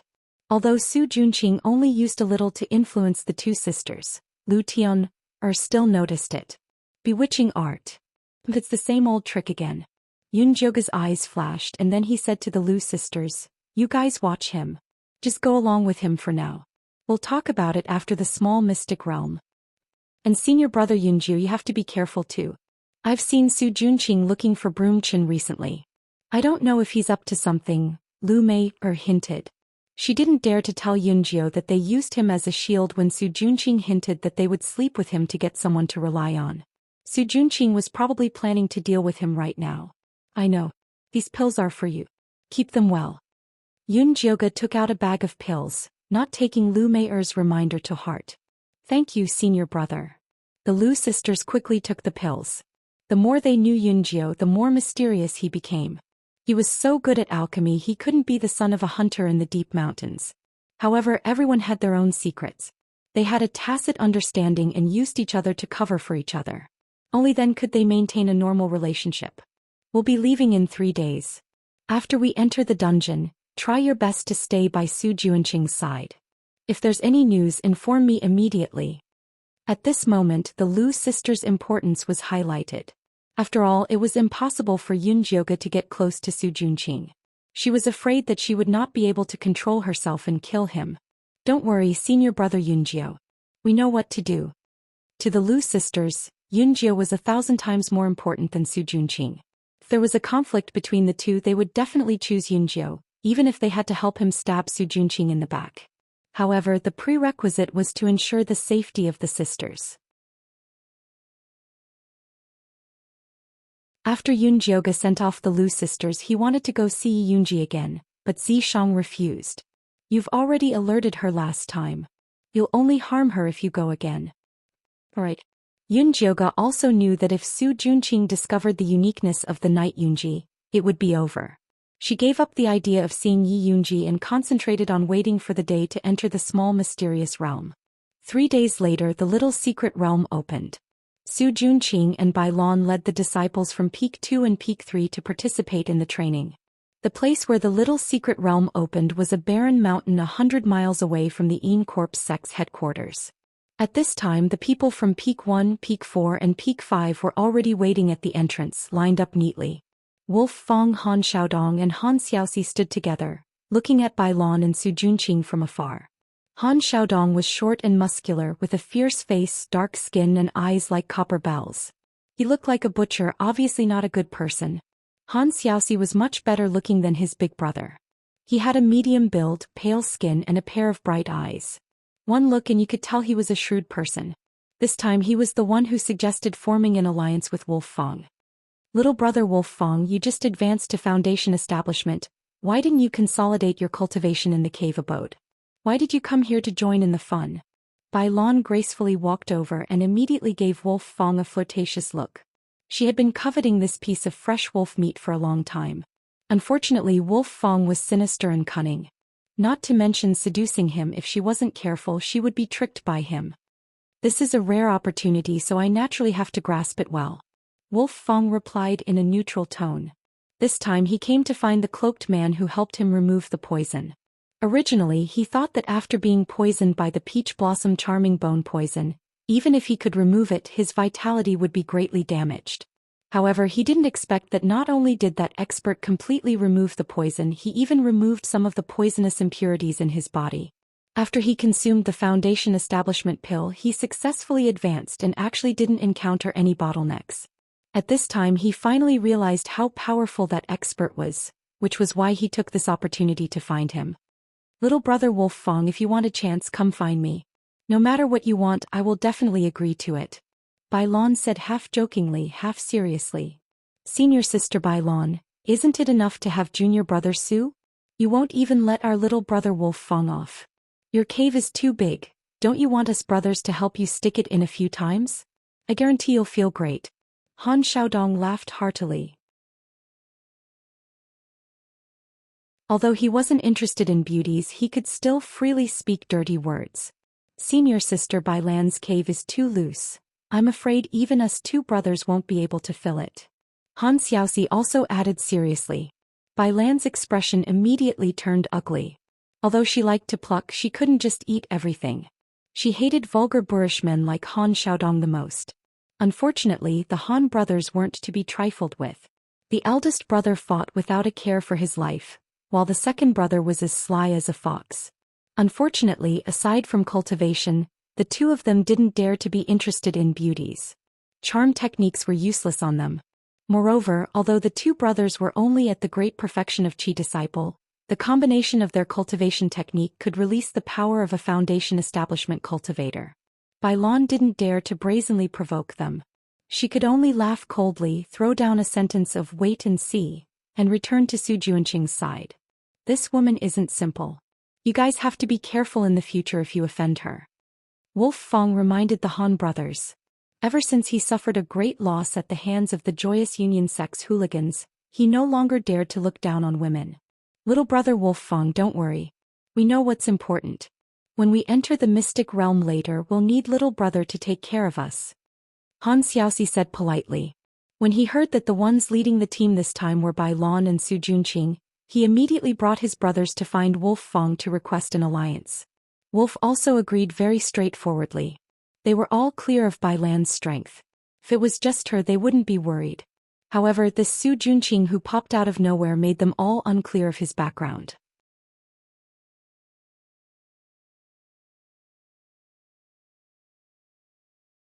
Chapter 311. This fellow Su Junqing had refined his own Yin corpse the moment he entered the sect. This made Wolf Fong and the others filled with envy, jealousy, and fear. So Wolf Fong, who always acted alone, had no choice but to form an alliance with the Han brothers. When Bai Lan came back, Su Junqing was directing the outer sect disciples in line. Everyone line up according to your cultivation base, starting from the highest. The 5th qi refining layer is behind me. The disciples immediately lined up. The ones with high cultivation bases were at the front and the ones with low cultivation bases were at the back. Yun Jioga's cultivation base was at the 3rd qi refining layer. He was in the middle with Little Fatty and Jin Lin. The Lu sisters at the 2nd qi refining layer should be at the back. But after they joined Su Junqing, they didn't join the line, rather they stood by his side looking very delicate. There were only a few 5th qi refining layer cultivators in the 2nd and 3rd peaks. There were only around 20 of them. There weren't many 4th qi refining layer cultivators, only around 100 people. Broom Chin and his subordinates were in this line. There were around 500 people at the 3rd qi refining layer. They were the core strength, but most of them were at the 2nd qi refining layer. After all, Yun Jioga and the others had only entered the sect for half a year. The 2nd qi refining layer was the normal cultivation speed for normal disciples. Little Fatty, why didn't senior apprentice brother Su bring his Yin corpse? Yun Jioga looked around for a while and didn't see any trace of Yi Yunji. Logically speaking, this little mystic realm was very dangerous, so Su Junqing should have brought her along. The Yin corpse sect's high-level disciples all have their own corpse refining bag. They normally keep their Yin corpses in the bag like a magic weapon, only taking them out when they need to use them. Little Fatty explained. This kind of corpse refining bag was much more expensive than a storage bag. Even if a normal disciple could refine a Yin corpse, it would be hard for them to buy a corpse refining bag. But Su Junqing was doted on by Elder Mo Hua, so it wasn't strange for him to have a corpse refining bag. So it's like this. Yun Jioga looked away, looking at the dense crowd of people around him. He asked Little Fatty, with these 5,000 people going in, wouldn't it cause the secret realm to explode? Especially those 2nd qi refining layer disciples, they felt like they were just sending themselves to their deaths. Who knows, the information about this secret realm is top secret. Even senior apprentice brothers that came out alive are not allowed to talk about it. Little Fatty replied in a low voice. Isn't your uncle the steward of the inner sanctum? Doesn't he have any news for you? Yun Jioga didn't believe it. Little Fatty was so gossipy. How bad could his uncle be? He definitely had insider information. Sai, no matter how powerful my uncle is, he's just a steward.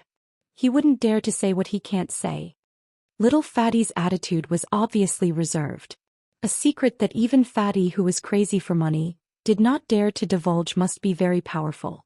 This made Yun Jioga even more curious about the hidden territory. At this time, Su Junqing had already lined up. He turned around and saw Bai Lan returning with a dark expression. Looking into the distance, Wolf Fong and the Han brothers were looking at them with malicious intent. Needless to say, he must have angered Bai Lan. Senior sister, are you all right? Su Junqing and Bai Lan were on the same boat, so he naturally had to take good care of her. Those 3 fellows have already formed an alliance. Let's be careful when we enter the mystic realm. If there's a chance, kill the Han brothers. Bai Lan's face revealed a vicious expression. She wanted to get rid of the Han brothers not just because of the quarrel just now. More importantly, the Han brothers' talent was outstanding, and their future in the Yin Corpse sect was limitless. Kicking away obstacles in their way was also a necessary skill for evil disciples. Okay. Su Junqing nodded in agreement. He looked very serious on the surface, but in his heart he did not care. His only goal in entering this little mystic realm was to collect human-faced peaches and raise Yi Yunji's ability. If there was a chance to get rid of the Han brothers, he didn't mind lending a hand. But if he had to spend so much effort to deal with them, then forget it. Bai Lan was also very clear about Su Junqing's thoughts. She didn't really expect this guy to sell his life for her. She glanced at the Lu sisters standing not far away and asked Su Junqing ambiguously, "You like these 2 sisters that much? I'll keep them for later." Su Junqing did not hide his sinister intentions. Bai Lan raised her eyebrows and looked Su Junqing up and down. She smiled and said, "Junior brother sure knows how to prepare for a rainy day. I'll need senior sister to take care of me." Su Junqing smiled. Same to you. Bai Lan drew a line on Su Juanqing's chest with her finger and smiled. If there's a chance, let's have a good spar. She was still reminiscing about the bed battle last time. I dare not disobey senior sister's orders. Su Juanqing also smiled. The Lu sisters stood not far away and saw the flirting between Su Juanqing and Bai Lan clearly. Although they felt that Su Juanqing had a motive for getting close to them, Su Juanqing's appearance was too good, and his personality was gentle and refined. Even if they knew he was not a good person, it was hard to hate him. But now that they saw Su Juanqing and Bai Lan standing together, the two sisters felt disgusted. They had a wide network of people and knew many other outer sect disciples. Naturally, they had heard of Bai Lan's plucking technique. She would often trick the male disciples she fancied into going back with her. After sleeping with them, even if they were not crippled, their cultivation would fall greatly. This caused many outer sect male disciples to tremble in fear. The two sisters were now sure that Su Juanqing was probably trying to pluck them to get close to him. Lu Meier's expression turned ugly and her beautiful eyes shone with hatred. The two sisters had suffered at the hands of the evil sect's ancestor. What they hated the most were those men who wanted to pluck them. Lu Tian'er hurriedly pulled her back and shook her head slightly. Then she guided her to look at Yunjiao in the group of disciples. Although all men in the world were dark, there were some who were not. For example, senior brother Yunjiao's life was suppressed. So men might not have it easier than women. They also had to be careful of their chrysanthemums. Yun Jiaogu did not know that he had become the target of the Lu sisters' sympathy. She was listening to little Fatty's story about Wolf Fong and the Han brothers with great interest. I heard that senior brother Wolf Fong was thrown into a wolf's den when he was young and grew up with a pack of wolves. He could not speak human language even at the age of 18. That was until he saved a heavily injured rogue cultivator deep in the mountains. That wandering cultivator took him as a disciple. Not only did he teach him how to speak and be a person, he also taught him many cultivation techniques. Unfortunately, that wandering cultivator was heavily injured and died not long after. Before he died, he asked senior brother Wolf Fong to come to our Yin Corpse sect. Senior brother Wolf Fong came to participate in the audition. In the end, he became the strongest outer sect disciple on the first peak. His talent was extremely high, but he liked to be alone. Although he did not have many friends, he was very loyal. He would never betray his comrades in the alliance. But if anyone betrayed him, he would chase them to the ends of the earth. At this point, little Fatty stopped to take a breath and drink some water. What about the Han brothers? Yun Jiaogu did not wait for him to finish drinking and asked.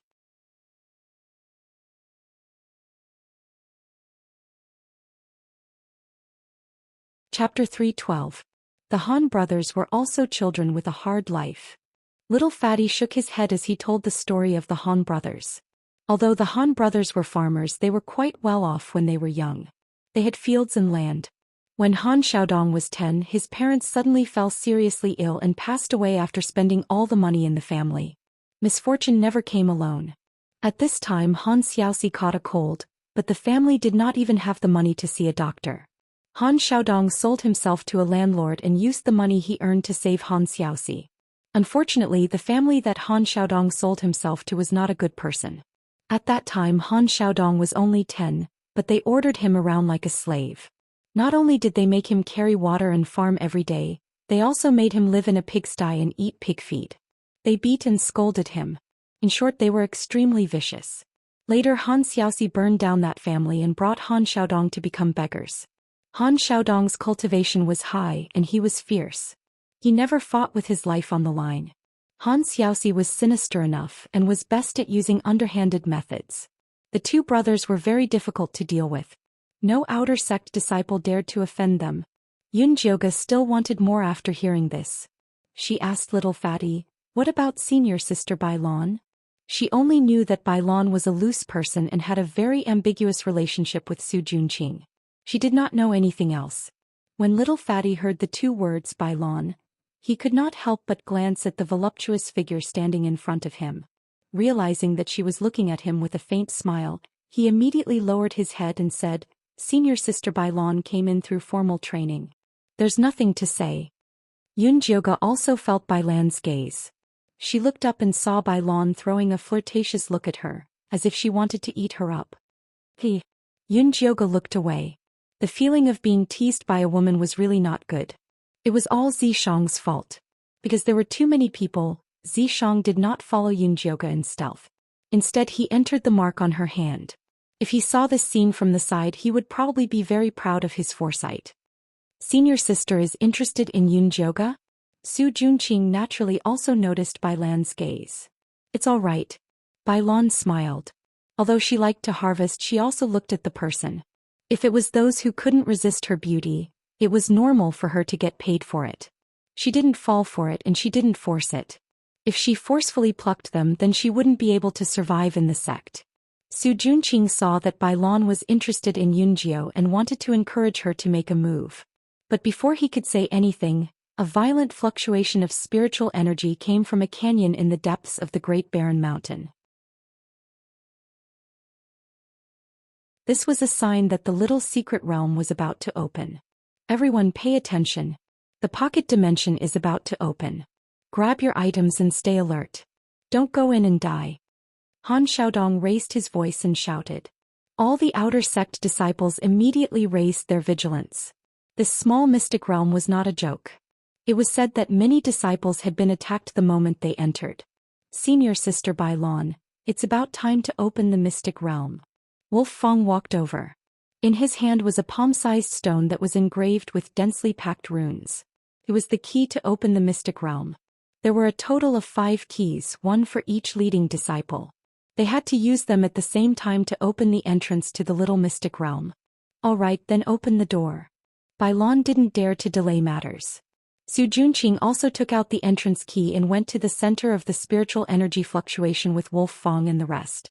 He placed the key in the shape of a 5-pointed star. Rays of black spiritual energy shot out from the key and gathered into a ray of light that was as thick as an arm and shot into the sky. A rumbling sound could be heard. The air in the Great Barren Mountain seemed to be torn apart, revealing a dark entrance. Follow the order and enter. First peak disciple, follow me. Wolf Fong led the others in.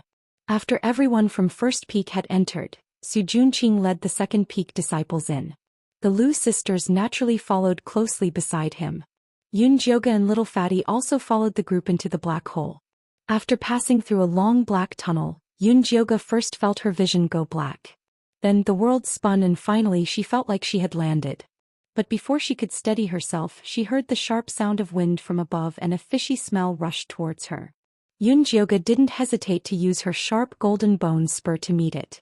That was the sound of a bone spur piercing through flesh. Jioge looked up and saw a black eagle fall to the ground with its chest pierced by a bone spur.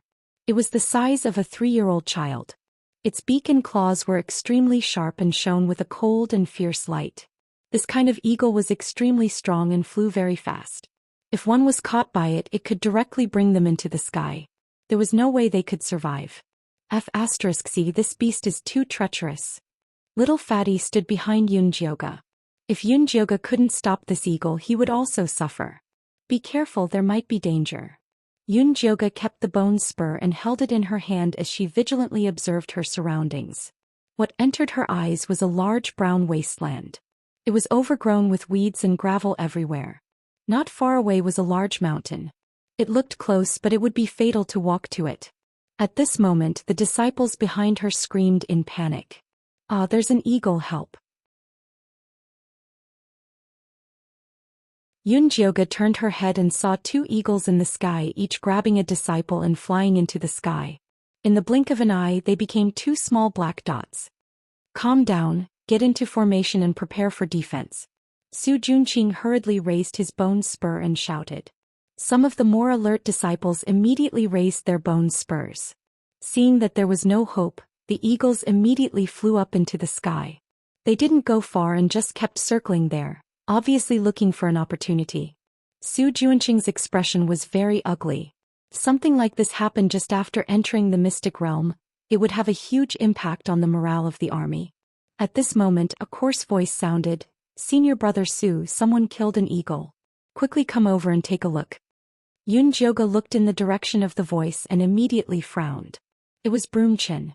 Broomchin warmly called Su Junqing over to take a look at the eagle that Jioge had killed. It was obvious that he was up to no good. Su Junqing walked over and glanced at the eagle. Who killed it? It was junior brother Yunjiao, Broom Chen rushed to answer. Junior brother Yunjiao is only at the 3rd stage of qi refinement, but he's already so strong. He should be at the front. The front was the most dangerous. I was just lucky, Yunjiao said calmly. The eagle's attack just now was too sudden. She didn't hold back at all, so she was afraid that she would be seen through. Junior brother Yunjiao is too polite. Luck is also an important part of cultivation. Why don't you go to the front and let us get some luck? Su Junqing said with bad intentions. Yunjiao really wanted to refuse, but Su Junqing was now the leader. If she didn't obey, she would become a thorn. If Su Junqing provoked her, she would be in a difficult position in the team. She might as well agree.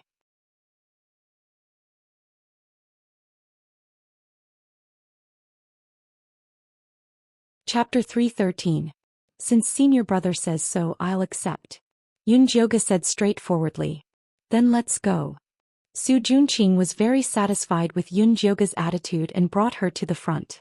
When the Lu sisters saw her, their eyes flickered and they pretended to be unfamiliar with her. Junior sister Lu, I heard that you two were close to junior brother Yunjiao on the first peak. Now that he's here, you two have another backer. Are you happy? Su Junqing said with a smile. Senior brother Su, you really like to joke. With such a big backer like you, why would we look at this little sapling? Lu Tian'er said with a smile. Sister, don't talk nonsense. Lu Meier pulled her sister's sleeve and glanced at Yunjiao.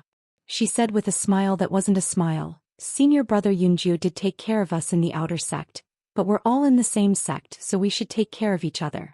Yunjiao's face was expressionless. She ignored these boring probing and silently walked to a corner. Senior brother Yunjiao is still so boring.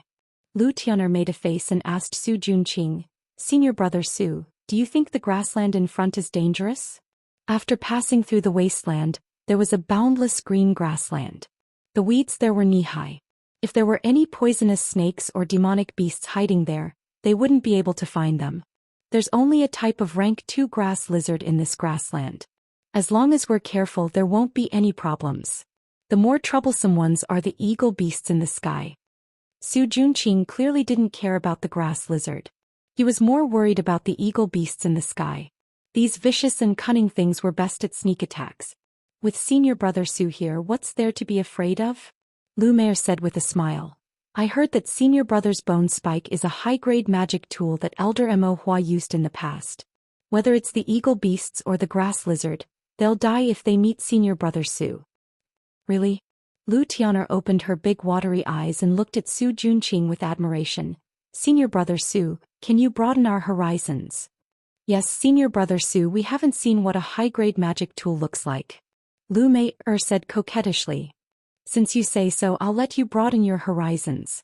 Su Junqing was very pleased with the flattery of the two sisters, so he took out a 3-feet-long bone spear from his storage pouch.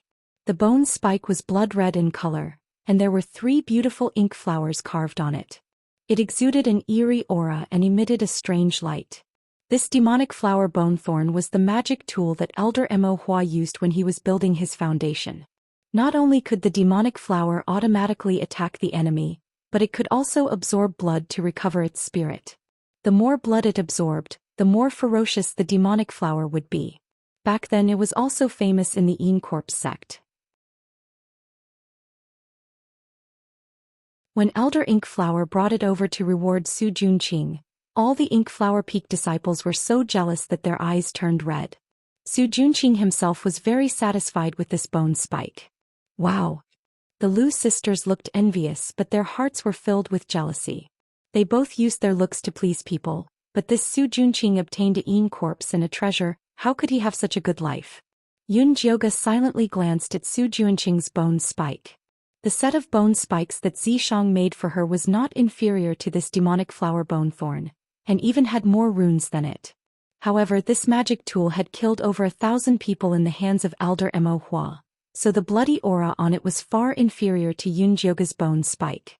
Su Junqing had Yi Yunji the Yin Spirit Dao body and such a powerful magic tool. Even if his cultivation was suppressed to Qi Disciple level 5, he would not be easy to deal with. There's something strange about this place. At this moment, Zishang's soft voice entered Yunjioga's ears. What's strange? Yunjioga replied in her heart. I can't say for sure now. You have to be careful, don't be careless. Zishang's tone was very serious. Okay. Originally, when Yunjioga heard that there was only a group of rank 2 grass lizards, she relaxed a little. Now that she heard Zishang's words, she secretly took out a bug-repellent pill, crushed it and sprinkled it on her clothes. No, I feel that something is wrong. I have to personally investigate. Zishang said again. What? You're leaving? This little mystic realm was so dangerous. If you leave me alone, can't I have fun? I will leave a restriction on your body. It can block 2 full power strikes from a Foundation establishment cultivator. As long as you don't cause trouble, you won't die. After Zishang appeared, he tapped Yunjioga's arm. Yunjioga felt a pain on her arm. She rolled up her sleeve and saw 2 purple flowers next to the mark.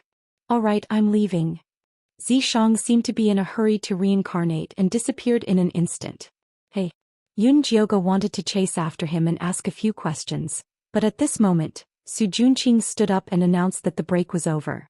All right, let's go. With that said, he continued to lead the group forward. Yunjioga had no choice but to follow. The group passed through the wasteland and arrived at the grassland.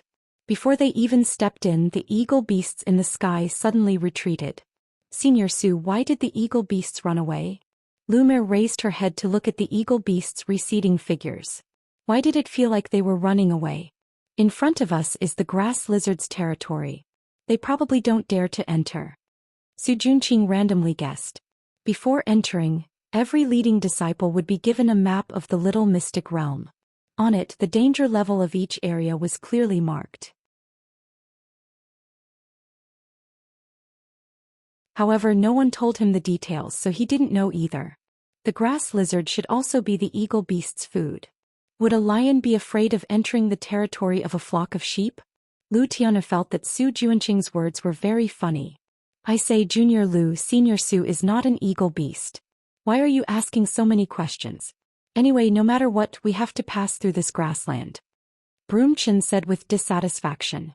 Senior Brother Chen, what nonsense are you talking about? How can an eagle beast be as handsome as our senior brother Su? I was just curious. Why are you so anxious? Lu Tianer didn't have a good impression of Broom Chen, so she bluntly complained. Little sister, don't say any more. Right now, the most important thing is to pass through the grassland as soon as possible. Isn't that right, Senior Su? Lumiere looked at Su Junqing gently. That's right, the human-faced peaches will ripen in 8 days. If we don't get there in 8 days, I don't need to say the sex punishment. Everyone knows that the Yinqi cemetery is very empty. Su Junqing took the opportunity to remind the disciples. Senior Su, don't worry, we will definitely be the first to reach the destination. Broom Chen said confidently. These words ignited the fighting spirit of many disciples. They all shouted that they wanted to pass through the grassland and rush to the human-faced mountain. Yunjioga stood in place with a serious expression, looking at the grassland in front of her. Although she had not entered, her heart was beating non-stop. She felt that there was danger ahead.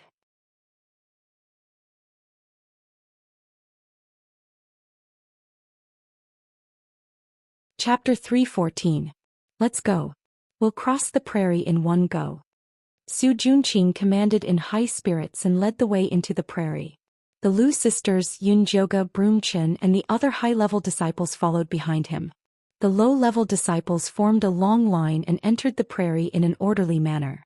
The weeds seemed to be knee-high, but they reached up to their waists after entering. The mud under their feet was also very sticky, making it very difficult to walk. The high-level disciples naturally had an easy time, but the low-level disciples had a hard time. After walking for less than 100 meters, the neat line had a gap. The rank 2 disciples at the back of the line could no longer see the figure of the leader when they looked up. Senior brother, wait for us, the rank 2 disciples shouted in panic. Wait my ass. Walk faster or you'll become food for the grass lizards. Broom Chen roared in front. They hadn't encountered any attacks along the way. These disciples were clearly slacking off by walking so slowly. They had to teach them a lesson. Yunjioga didn't think so. She hung the sharp golden bone spur in the air and walked carefully in the grass that was half the height of a person. I say, Junior Brother Cloud9, you don't need to be so careful. The grass lizard hasn't even appeared yet and you're already so scared. Won't you be pissing your pants later? Broomchin laughed heartily and waved his bone spear, clearing a path in front of them. Yunjioga didn't even look at him. She was still on guard and her pace was getting slower and slower. Tisich. Broomchin snorted in disdain. He was sure that Yunjio was a coward. He ignored him and quickly followed Su Junqing's pace. Where's Yunjio? Su Junqing asked. He peed his pants. The smell was so bad that I quickly ran away. Broomchin laughed crudely. Then you should keep an eye on him. Su Junqing gave Broomchin a warning look. Although he didn't plan on killing Yunjio in the prairie, he still had to keep an eye on him. Senior brother is right. Should I go back and find him now? Broomchin said hurriedly. There's no need. All the disciples were walking forward. If Broomchin suddenly went against the flow, it might cause a panic. The Lu sisters silently listened to the conversation between the two, but a bad feeling arose in their hearts.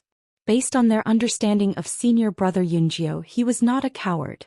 If he was so cautious, then there was definitely something wrong with this grassland. As the two sisters thought about it, they silently raised their bone spears and joined the team that was clearing the grass.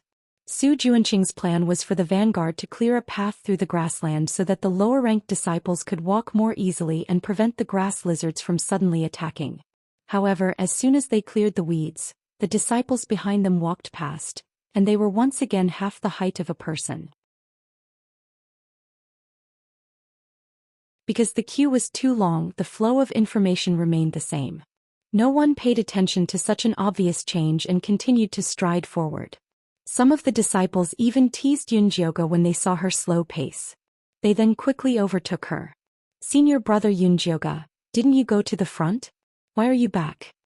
Fatty was walking slowly, but he had already reached Yunjioga's side. There's something strange about these plains, said Yunjioga in a deep voice. Isn't it just a group of rank 2 grass lizards? With senior brother Su and the others clearing the path, we just need to take big strides forward. Fatty didn't think much of it. They had been here for so long without encountering a single grass lizard, so the disciples had completely let down their guard. Yes, we're taking big strides toward a dead end. Yunjioga looked at the continuously growing weeds in front of her, and the feeling of unease in her heart grew stronger. She stopped and took out a bone spear with bloodthirst runes carved on it. Senior brother, did you discover something? Fatty's heart skipped a beat and he hurriedly asked. Yunjioga didn't answer him and instead focused on the grassland not far away.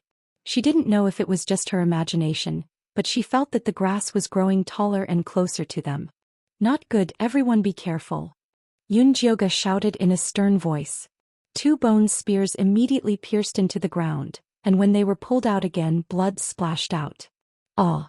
Mournful screams came from the front of the group. In the blink of an eye, a dozen or so disciples shrank and disappeared into the ground.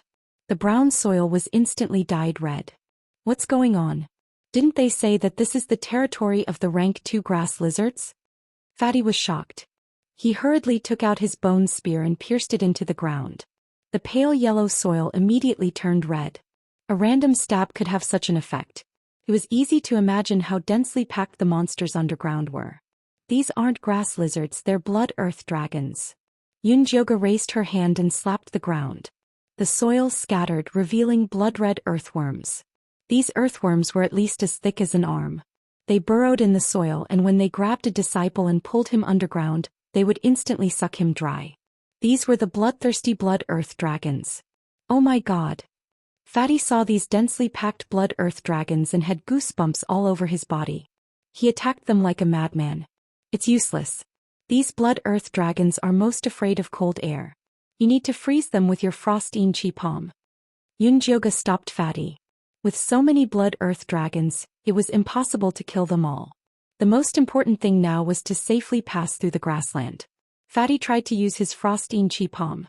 The blood earth dragons that were hit by his palm stopped moving, but they quickly recovered.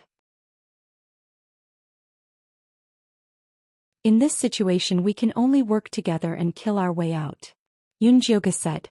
Frost chi palm was only a low-level palm technique.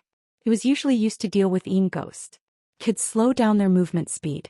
Because it only required 10 contribution points, All the outer sect disciples would learn it. Alright, I'll go get people now. Fatty took out his mountain bone spear and stabbed it into the ground. It immediately rose into the shape of a platform. He nimbly jumped onto the platform and shouted at the screaming and attacking disciples. Senior brother Yunjiu has found a way to deal with these blood earth dragons. Everyone use your frost chi palm to slow them down. Then we can kill our way out. No one paid attention to Fatty's words. However, many clever disciples followed his example and stabbed their bone spears into the ground before jumping up. Countless bone spears rose from the grassland, each with a disciple squatting on top. The blood earth dragons could only roll on the ground. They couldn't do anything to them. However, this was definitely not a long-term plan. After all, these blood earth dragons wouldn't disperse. Once their bone spears ran out of spiritual energy, they could still be killed. Hey, did you guys hear what I said? Little Fatty shouted loudly. We didn't even have time to escape. Who has the time to listen to you? That's right. If you have something to say, spit it out. The outer sect disciples who barely survived were in the mood to talk to Fatty.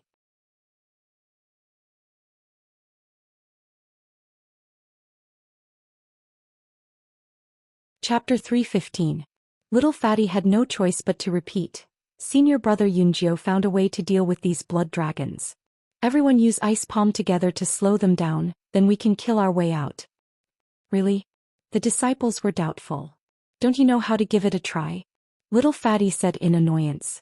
Immediately, some disciples tried it and found it was effective. They all became excited. It's really effective. But the time is too short. What's the use? That's why we need to work together. Little Fatty said. How do we work together? Tell us. The low-level disciples asked. Little Fatty didn't know how. He quickly called out to Yunjiu. Senior brother Yunjiu, come up and tell us how to work together. Yunjiu went up to the high platform and said to the low-level disciples, everyone, don't be afraid of these blood poison dragons. You just have to deal with the Yin ghosts and take turns to use the frigid icing energy palm. Maintain the rhythm and defend.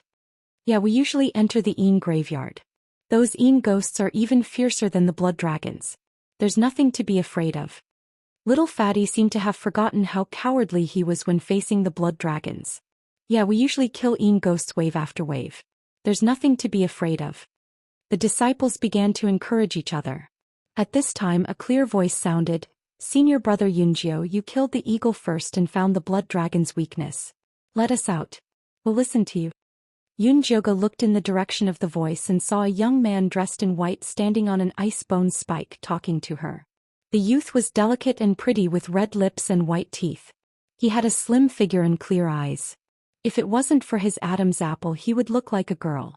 The bone spike under his feet was snow white with snowflake-like runes carved on it. It was actually a frost bone spike. In a damned place like Yin Corpse sect, everyone focused on Yin damage when making bone spikes. Bloodthirst, Bone Crusher, Poison Needle and Black Chi were the most popular. Ice bone spikes like this youth were definitely rare, but they were definitely their saviors. Ice Heart Lotus is right. Right now, only senior brother Yunjiu can lead us out of this grassland alive. Everyone listened to him. Little Fatty clearly recognized this somewhat girly youth. Right. Senior brother Ninth Cloud will listen to you. Su Junqing had already led the high-ranking disciples far away, and the outer sect disciples had already lost their backbone. Now that someone was willing to stand up for them, they naturally responded with a single call. Of course, as long as someone stood up for them, they would obey. It was mainly because Yunjiu had killed an eagle beast when they first entered the secret realm, and he had discovered the blood earth dragon's attack in advance. Now he had discovered its weakness. All these factors convinced the disciples. Since everyone trusts me, then I won't be polite. Let's deal with Yin ghosts like how we dealt with them. 10 people in a team. It's best to have familiar people cooperate with each other. Adjust according to your own situation.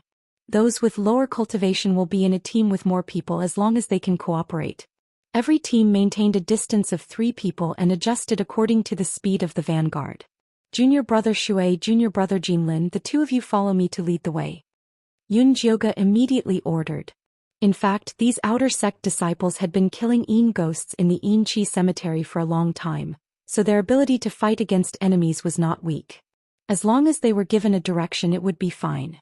Old Tai here. We're still short 3 people. We need those with long legs and fast legs. These disciples immediately formed teams as if they were doing a mission after receiving the order. Very quickly, teams of 10 people were formed. They were not afraid of the extra. Low-ranking disciples usually formed teams of 15 to 20 people when they went to the Xianxia cemetery. Now it was the same as usual.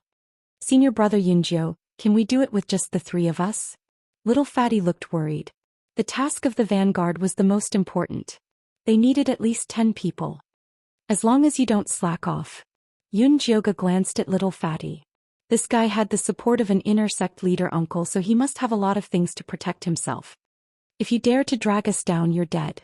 Ice Heart Lotus glared at Little Fatty.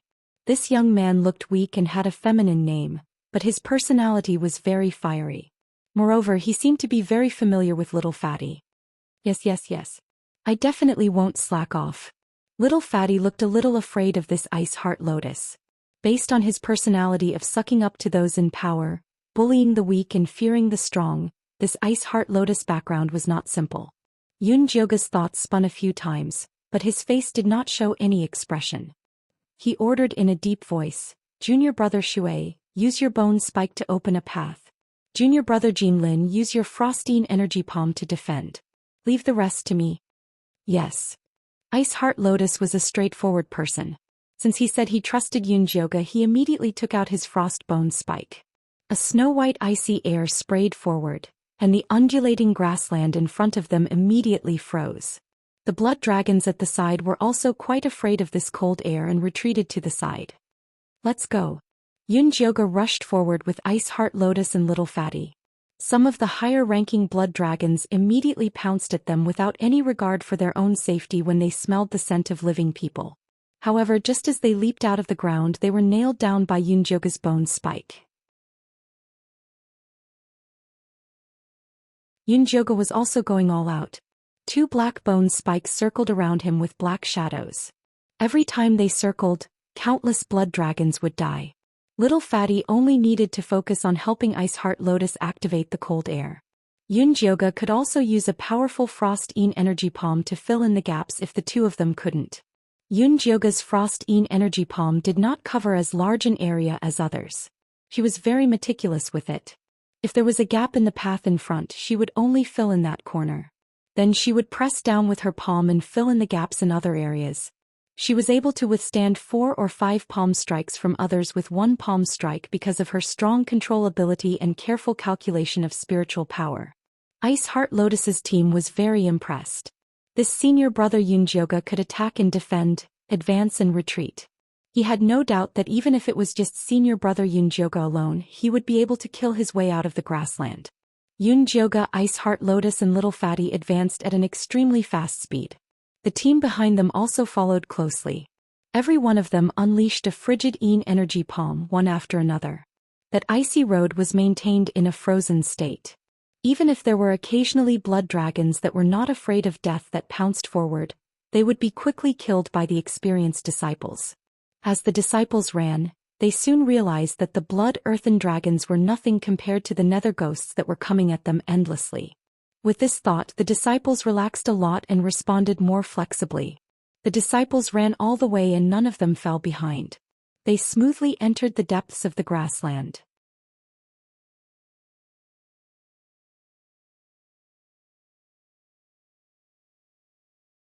Chapter 316. Everyone be careful, the area in front is equivalent to the inner area of rank 2 Een ghosts. Follow the team in front and don't mess up. Yunjiu reminded loudly.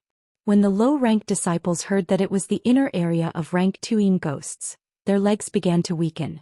When they fought Een ghosts in the Een energy cemetery, they never dared to enter this area.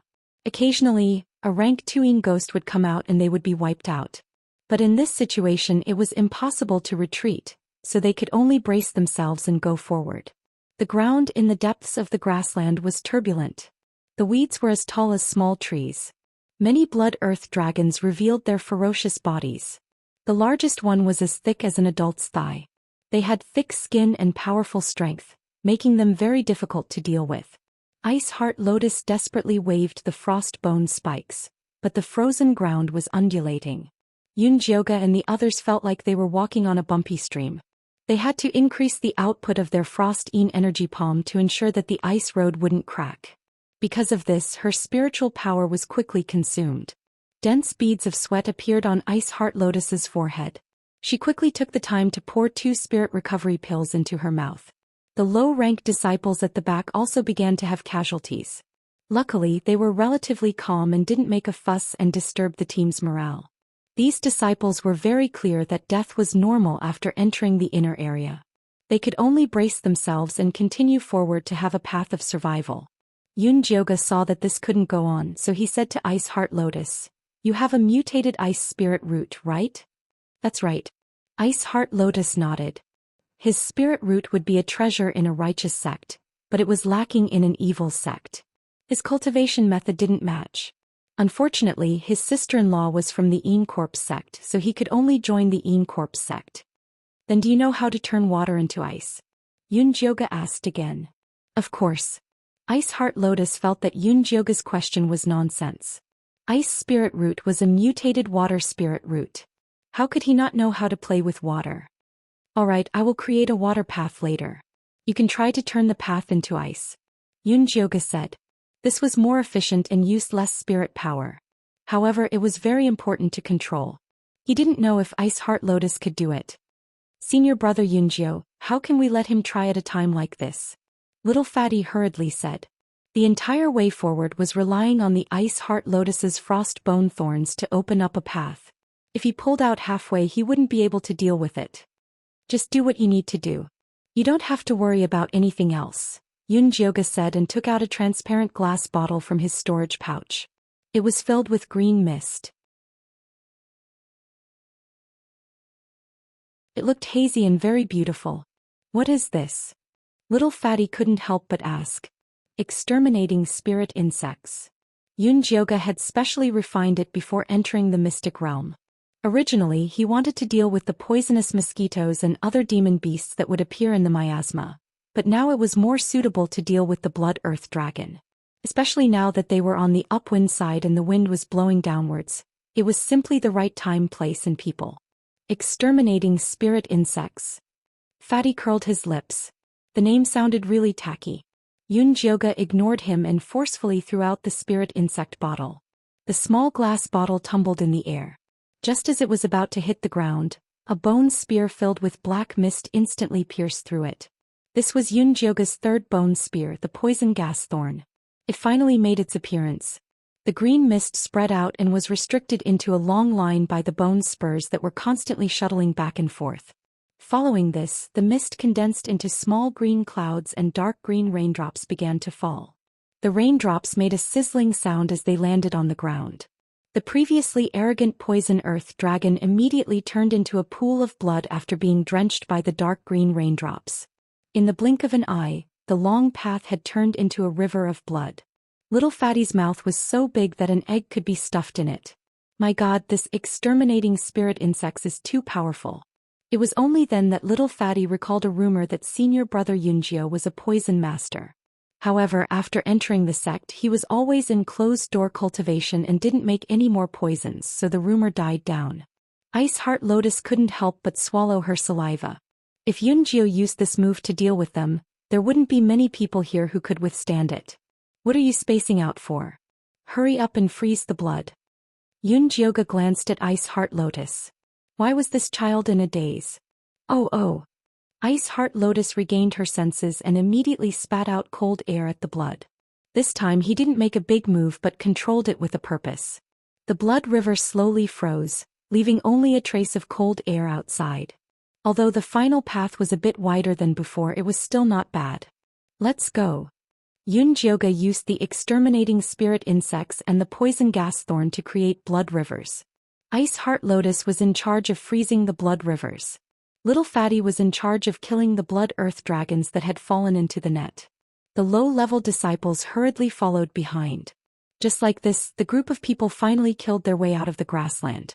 When they saw the barren wasteland, many disciples cried tears of joy, tears of escaping death. It's not safe enough here. Let's go a bit further. Yunjioge quickly said. Now wasn't the time to relax. Who knew if those blood earth dragons would come out? Many people were already paralyzed on the ground, but when they heard her words, they immediately jumped up and continued forward. 3 miles away from the grassland, Su Junqing and the others had just stopped to rest when they heard the sound of chaotic footsteps. Go take a look. Su Junqing indicated to Broomchen. Yes. Although Broomchen was extremely tired, he didn't dare disobey Su Junqing's orders. He dragged his heavy body up a tall stone pile and looked into the distance. He was so shocked that he almost fell down. What's wrong? Su Junqing asked. I saw those low-level disciples come out of the grassland. There's about 700 of them. Broomchen said in disbelief. He thought that other than their elite team, the low-level disciples had all died in the grassland. How is that possible? Su Junqing didn't believe it. Those blood earth dragons in the depths of the grassland were all rank 2. If it wasn't for his demonic flower thorn opening the way, they wouldn't have made it out alive. It's true. If you can't, come take a look. Broomchen said. Before Su Junqing could move, the Lu sisters had already climbed up the stone pile. When they saw senior brother Yunjioga's cold demonic face, they were so excited that they almost cried. They knew that with senior brother Yunjioga's strength, there was no way he would die in the grassland. Senior brother Yunjioga, there's someone on the stone pile over there. Little Fatty shouted. It's the Lu sisters. Yunjioga's eyes were sharp. He immediately saw the ruby headdress the Lu sisters were wearing. We finally caught up with the main group. The disciples pulled themselves together and walked toward the stone pile. Soon they met up with Su Junqing and the others.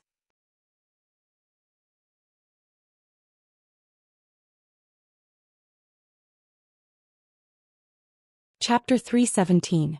Senior brother Su, what happened to you guys? Little Fatty thought they were already in a miserable state, but Su Junqing and the rest were in an even worse state. The Lu sisters and Broom were covered in blood, exhausted and in a sorry state. Many of them were injured and moaning on the ground. In comparison, little Fatty, Yunjioga, and the rest were so clean that they didn't look like they had just gone through a bloody battle. Not even a drop of blood stained Ice Lotus's white robe. Although the low-level disciples behind them were in a sorry state, they were still clean. In short, they were much better off than Su Junqing and the rest. How did you guys get through the grasslands? Didn't you encounter any blood dragons? Su Junqing asked in surprise. How is it possible that we didn't encounter a blood earth dragon? If senior brother Yunjio hadn't discovered that the ice energy could slow down the blood earth dragon's movements, we would have died in the grasslands. Little Fatty was still shocked at the thought of what had happened. Even if he had thrown out the treasure his uncle had given him, he might not have been able to leave the grasslands safely. It was all thanks to senior brother Yunjio. Yeah, it's all thanks to senior brother Yunjio for saving us. Senior brother Yunjio is too amazing. Without him we'd all be dead, the disciples discussed animatedly, all of them praising Yunjioga. The Lu sisters couldn't help but feel vexed. They should have stayed by senior brother Yunjio's side. Su Junqing vowed to be their backer, but when those poisonous earth dragons appeared just now, he ran faster than anyone else and didn't even look at the two sisters. If senior brother Yunjio hadn't given them a lot of high-level soul recovery and poison prevention pills, as well as helped them refine the earth spirit bone spikes, they would have died in the grasslands. The Lu sisters were even more dissatisfied with Su Junqing when they thought of this. If it wasn't for him being the leader, they would have immediately sought refuge with senior brother Yunjio. Su Junqing's expression was extremely ugly. As the leader, he had gone through untold hardships before finally leading the 4th and 5th level Chi disciples to a bloody path through the grasslands. In the end, Yunjio had easily rescued more than 700 low-level disciples. This was basically a slap to his face. He was just short of pointing at his forehead and calling him useless. Junior brother Yunjioga sure is lucky to be able to make it through such a dangerous grassland. We'll have to rely on junior brother's luck from now on. Broomchen laughed heartily, attributing Yunjioga's efforts to luck. Yunjiogu ignored him and asked Su Junqing, Senior brother Su, didn't you say the grasslands are the second stage grass lizards' territory? Why are there so many blood dragons? She asked not because she was doubting but because she really felt this grasslands were abnormal. The number and level of the blood earth dragons were simply too high. If it was like this in the past, then it was impossible for the Corp sect not to remind them. Junior brother Yunjia, what do you mean by that? This is senior brother Su's first time entering this dungeon. How could he have known that there were so many blood earth dragons in this grassland? How can you blame him? Su Yun Yun, Su Yun, Yun Yun Yun Yun Yun Chi. Yun Jiogu found a corner to rest when she saw that Yun Jiogu was no longer in the mood to discuss these abnormalities. Broom Chen felt that he had chased Yun Jiogu away, so he happily called out to the disciples, "You've all worked hard. Let's rest. I'm so tired." The disciple immediately sat down on the ground and began treating his wounds and resting. Ice Heart Lotus and Lil Fatty ran to Yun Jiogu's side. "Yun Jiogu, do you still have more of that spirit insect extermination?" Lil Fatty asked with a round face. Other than selling information, this guy also did some profiteering. The power of that spirit insect extermination had really opened his eyes. If he could sell it outside, it would definitely be a good price. This poison is not easy to refine. I only have a few bottles and I've used them all. Yun Jiogu wouldn't sell them even if she had them. Spirit insect extermination required 49 different poisons to refine. The process was very complicated. If it wasn't for this little secret realm, she wouldn't have refined it. Moreover, this kind of large-scale poison was harmful to the world. It was fine to use it to save one's life, but it was a sin to use it to make money. Yun Jiogu's roots were very upright. If Yun Jiogu has more good stuff like this in the future, you must inform me in advance. We can discuss the price. Lil Fatty said unwillingly. Yun Jiogu nodded perfunctorily. The poison she concocted was for her own use and she never sold it. At this moment, Ice Heart Lotus came over and pushed Lil Fatty away. She then asked seriously, "Yun Jiogu, you usually cultivate your control." Yun Jiogu couldn't possibly tell Ice Heart Lotus that her control came from her dual cultivation with Zhishang, that beast, right? That beast caught her for dual cultivation every day, but the amount of spiritual energy produced was so little. In order to escape from the abyss of suffering, she had no choice but to carefully control her spiritual energy and slowly remove the poison in her dantian. After a long period of time, this control came out. "Hey, this is Yun Jiogu's unique secret. Can I tell you?" Lil Fatty thought it was inconvenient for Yun Jiogu to say it, so he quickly tried to smooth things over. "I was indeed rash." Ice Heart Lotus scratched her head in embarrassment. Her naive look was much cuter than Lu Tian'er. "Actually, it's not a secret.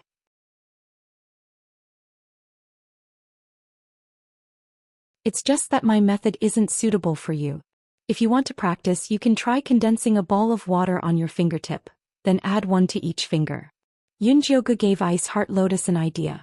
Although the Ice Spirit root was a variation of the Water Spirit root, Ice Heart Lotus clearly only focused on cultivating the Ice Spirit root. She had forgotten that water was the origin. Only by understanding the profound meaning of water could she use the Ice Spirit root. "Right, I'll try." Ice Heart Lotus first raised her thumb and condensed a water droplet, then her index finger. The first two fingers were relatively smooth, but when the water droplet appeared on the third finger, the first two fingers disappeared. When your 10 fingers can be as regular as the rain, that's when you'll succeed. Yun Jiogu saw that Ice Heart Lotus was a stubborn person. If she could continue cultivating like this, her cultivation would definitely improve greatly. "All right." Ice Heart Lotus nodded excitedly. A blush flashed across her fair, jade-like face. It seemed that she had made up her mind to try it out. "Yun Jiogu, what about me?" Lil Fatty also came over to ask. "Go back and ask your uncle." Yun Jiogu glanced at him. "My uncle can't cultivate." Lil Fatty's face was bitter as he pestered Yun Jiogu. "Teach me. You have the Earth Spirit root.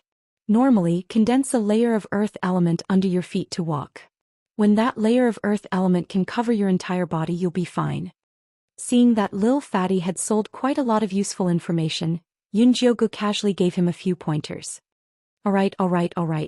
Lil Fatty felt that it was reasonable and quickly went to the side to try it out.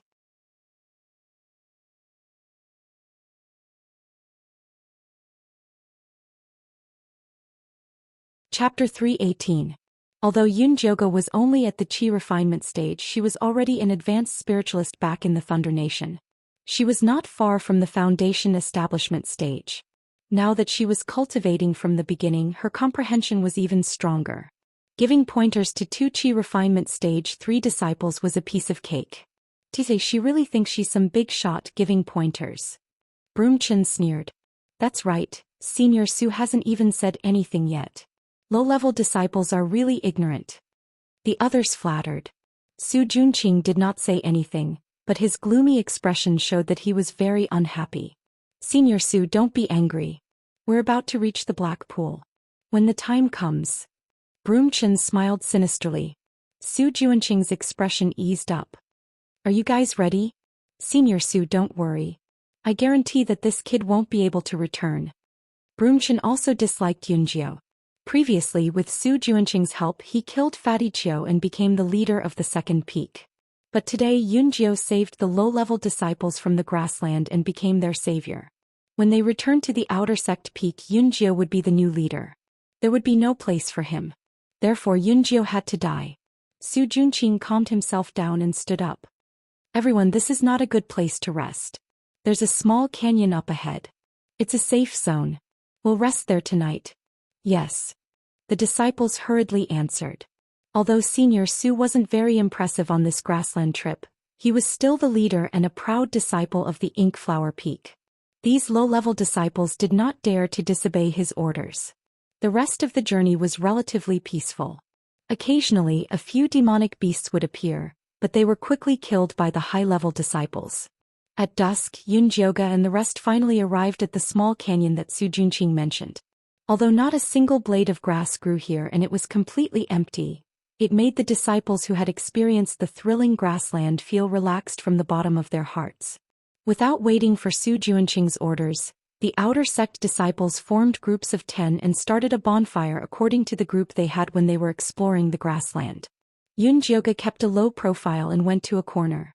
Ice Heart Lotus and little fatty Jean Lin automatically followed beside her and helped to light the bonfire like little brothers. The bonfire that Su Junqing, the Lu sisters, Broom Chen and the other high-ranking disciples made in the middle of the group was the brightest. Senior brother Yunjiao, you've always been so nice to those 2 sisters, but they didn't even come to greet you, little fatty grumbled, feeling sorry for senior brother Yunjiao. Yunjioga glanced at the Lu sisters. The 2 sisters had just found a place to freshen up. Although they had already changed into new clothes, they still looked very tired.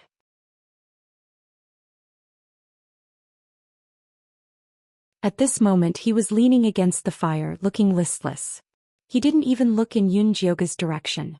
Before entering the small mysterious realm, Yunjioga had already told the 2 sisters to keep their distance. Unless Su Junqing made a move, they would not contact him, so he was very satisfied with their attitude. Senior brother Su, didn't the sect give you a map? Tell us about the places we're going to pass by. Broom Chen raised his voice and asked. Yeah, if you tell us we can all discuss it. Even if something unexpected happens, we definitely won't blame you like some ignorant people, the other high-ranking disciples said with innuendo. Today's matter in the grassland was my fault. Caused everyone to suffer heavy losses. It's my fault. Su Junqing first painfully reflected on his mistake. His attitude immediately made the low-ranking disciples have a good impression of him. The Yin Corp's sect's inner sect disciples always had their eyes on the top of their heads. Even if they did something wrong, they wouldn't admit it to a low-ranking disciple. Su Junqing's attitude was really rare. Senior brother Su, please don't say that. If it wasn't for you leading the way and fighting a bloody battle, we would already be dead. Without you we wouldn't have been able to get here. Broom Chen and the others immediately flattered Su Junqing. When the atmosphere was almost ready, Su Junqing then said, according to the sect's map, we still have to pass through the death swamp. This swamp is filled with miasma. Not only are there groups of poisonous mosquitoes and insects, there are also many armored crocodiles hiding there. It's even more dangerous than the grassland. Su Junqing's expression became serious. He definitely wasn't trying to scare them. Every time they passed through this swamp, more than half of them would die. Even he had to be extremely careful. Heavens, then wouldn't we be courting death by going to the swamp? Broom Chen shouted exaggeratedly. When the low-ranking disciples heard this news, they turned pale with fright. Before they entered the secret realm, there were more than 1,000 people. Now that they passed the grassland, there were only 700 people left. If the swamp was even more dangerous than the grassland, then wouldn't it be a 9 out of 10 chance of survival? Lu Tian'er pitifully grabbed her sister's hand. Su Junqing couldn't be relied on. They had to think of a way to go to senior brother Yunjiu. Lu Mei patted her sister's hand. With the current situation they could only take it one step at a time. Senior brother Yunjiu, what should we do? Little Fatty also swallowed his saliva. Although his uncle gave him a protective talisman to pass through the swamp, after the thrilling experience in the grassland, he didn't believe that this protective talisman would be effective.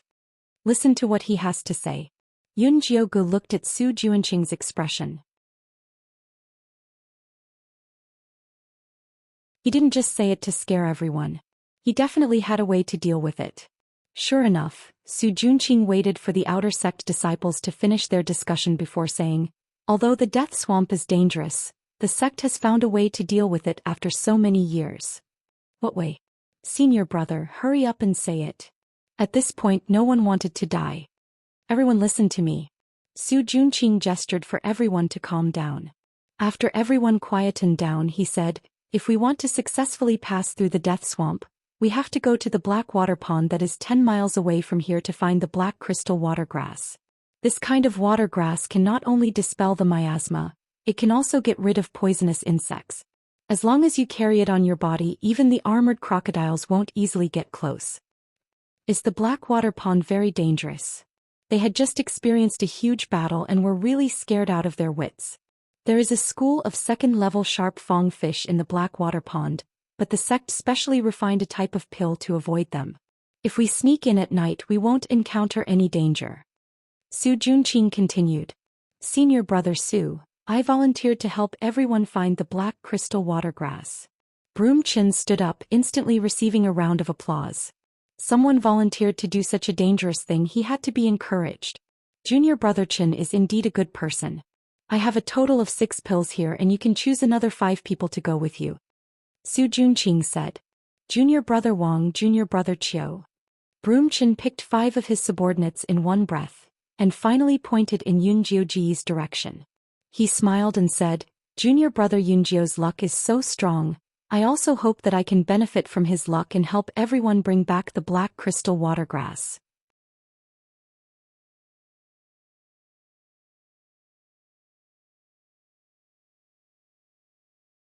Chapter 319.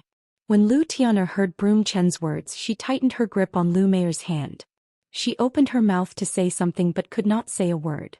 Su Junqing and Broom Chen were obviously targeting senior brother Yunjiu. Even if they objected it would be useless. Instead it would arouse Su Junqing's suspicion. Beside the bonfire Yunjiu lowered his reddened eyes. His pale face was expressionless, as if he did not know Su Junqing was targeting him. I'll go too. Ice Heart Lotus suddenly said. Her beautiful eyes reflected the bonfire with a determined glow. Little Fatty hesitated for a moment before saying, Then I'll go too. His voice was so soft that it sounded like a buzzing mosquito. Su Junqing frowned slightly. Although Ice Heart Lotus and Jean Lin were outer sect disciples, there were people in the inner sect. Furthermore, they were not ordinary people.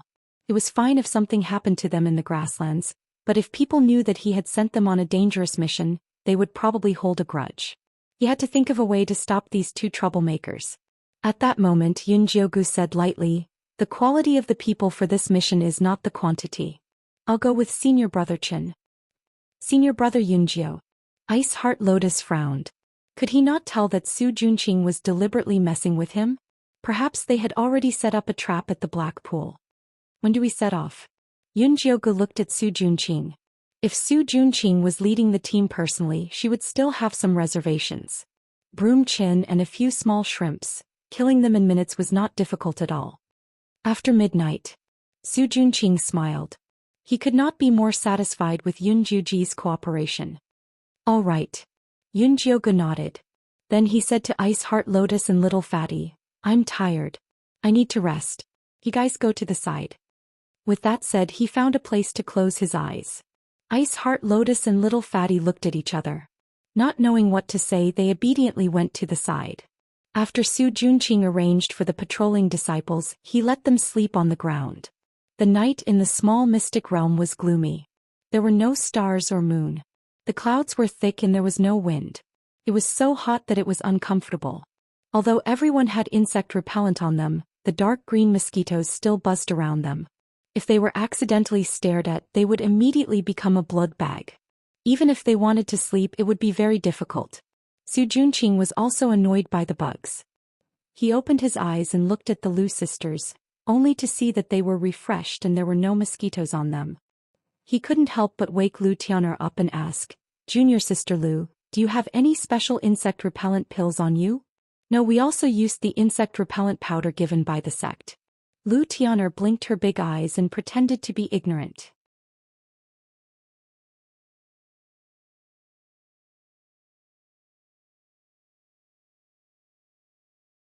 "10 miles away from the camp, there was a pitch-black pool of water embedded in the sunken canyon.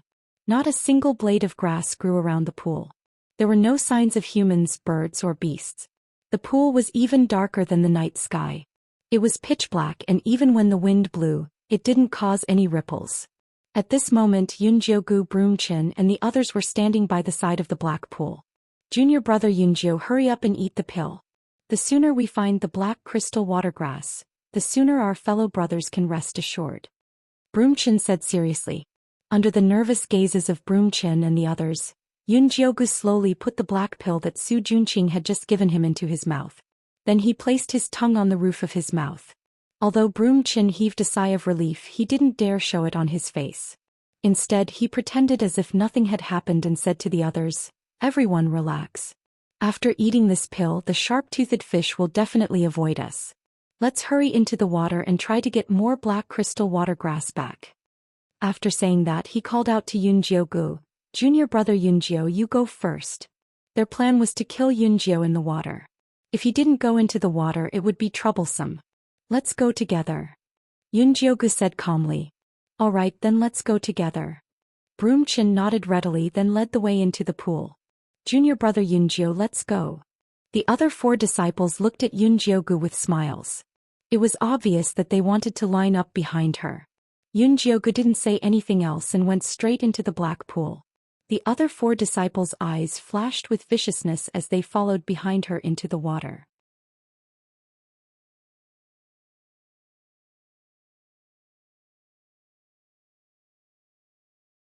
Chapter 320. The water of the black pool was very cold, as if it was made of yin qi. The visibility in the water was very low, and it was as dark as the deep sea. Broomchin took out a light blue bead from his storage bag. After inserting spirit energy into it, it emitted a faint light, illuminating the surroundings within a 10-meter radius. Yunjiu nimbly swam in the water, maintaining a certain distance from Broomchin and the others. Broomchin didn't have any intention of approaching her. He brought his subordinates to the depths of the pool, and found a cluster of black water plants, emitting a gentle and beautiful light. Broomchin shook the bead in Yunjiu's hand, and the light turned into a line of large words. "We'll go pick it, you protect us." Yunjiu patted the water, indicating her agreement. Broomchin and the others slowly sank to the bottom of the pool, and then reached out to grab the black crystal water plants and forcefully pulled them out. The originally calm water immediately began to churn, as if a slumbering monster was awakening. Following that, the water in the distance began to ripple, and countless large fish with snow-white scales swam towards Yunjiu. The fish's mouths were filled with fine white teeth, and it was obvious they weren't vegetarians. Broomchin immediately inserted spirit energy into the blue bead in his hand, and a faint blue light enveloped him and his 4 disciples. "Hee brat die." Broomchin revealed a proud smile. Before Su Junqing entered the small hidden realm, he had already given them the real qi-concealing water pill. Yunjiu only received a normal water-concealing pill which could only last for a short period of time, and definitely not enough for her to escape. Broomchin thought of the bloody scene of Yunjiu being torn to shreds by the sharp-teeth fish, and became extremely excited. Unexpectedly, Yunjiu calmly took out a black pouch from his storage bag and shook it in the face of the sharp fang fish that were swarming towards him. Dozens of small white bones floated out, and quickly formed the skeleton of a large monkey. Following that, the soul fire in the monkey's eyes lit up, and a gray light enveloped Yunjiu's body. Broom Chin stared at the small white bone monkey and clearly recognized the identity of the profound white bone monkey. His heart was burning with passion. This profound white bone monkey was a great helper for cultivation. If he could get his hands on it, he would be able to reach foundation building soon. Unfortunately, before he could finish his thoughts, he saw Yunjioge take out a faint blue stone and put it in his mouth. Then he turned and swam towards Broom Chin and the others. His speed was even faster than the sharp-teeth fish. There was a loud bang. 3 black bone spikes that flickered with different colors struck their protective shields. The barrier shook violently and the light slowly dimmed. Yunjioge waved his hand again and 3 bone spikes shot out simultaneously, once again exploding on Broom Chin and the rest's defensive barrier. This time the light blue bead directly shattered into countless water droplets, and the protective shield also disappeared. This time the blue pearl directly shattered into countless water droplets, and the barrier disappeared. Yunjioge floated in the water, her black hair swaying in the wind. Her pale face, slightly red eyes, light purple lips, and exquisite facial features made her look as beautiful as a water demon. That pair of cold eyes looked at Broom Chin and the others as if he was looking at dead people. She waved her fair palm lightly and the 3 bone spikes turned into black smoke. They spun around Broom Chin and the others' bodies and instantly cut open their skin. The red blood spread in the pool, immediately causing a commotion among the sharp-toothed fish. Broom Chin's eyes widened in horror. When Su Junqing gave them the pills, he repeatedly emphasized one point, and that was that they absolutely could not see blood. Otherwise the effects of the pills would immediately disappear. Escape, they must escape immediately. Broom Chin took out his own bone spear, infused all of his spiritual energy into it, and dashed towards the surface of the water. The other disciples also followed suit. Yunjioge landed in the middle of the black crystal aquatic grass and watched as they frantically fled. He slowly began to harvest the black crystal aquatic grass. In terms of concealing one's aura and avoiding water, was there anything more awesome than the mystic white skeleton monkey and the blue water crystal? Those sharp-toothed fishes ignored her and the white bone monkey, crazily chasing after Broom Chin and the others. Broom Chin and the others struggled with all their might in the water, but their flesh was still bitten off by the sharp-toothed fishes. The entire pool was dyed red with blood. In the small canyon, Su Junqing was not sleepy at all. From time to time he would glance at the entrance of the canyon. According to his calculations, Broom Chin and the others should have completed their mission and returned. Why was there still no movement? At this moment the patrolling disciple ran back excitedly and said, "Senior Yunjiao is back, and he even brought back a lot of black crystal aquatic grass." Just as he finished speaking, a slender figure appeared at the entrance of the canyon. He was carrying a large bundle of black crystal aquatic grass that was slightly covered in water vapor. The storage bag on his waist had a small opening, and a bundle of black crystal aquatic grass flowed out, as if it could not be filled and could not be pulled out. Senior Yunjiao is too awesome. When the disciples saw the black crystal aquatic grass, they all cheered. What did it mean for Senior Yunjiao to carry it on his back? It meant that the storage bag could not hold it anymore.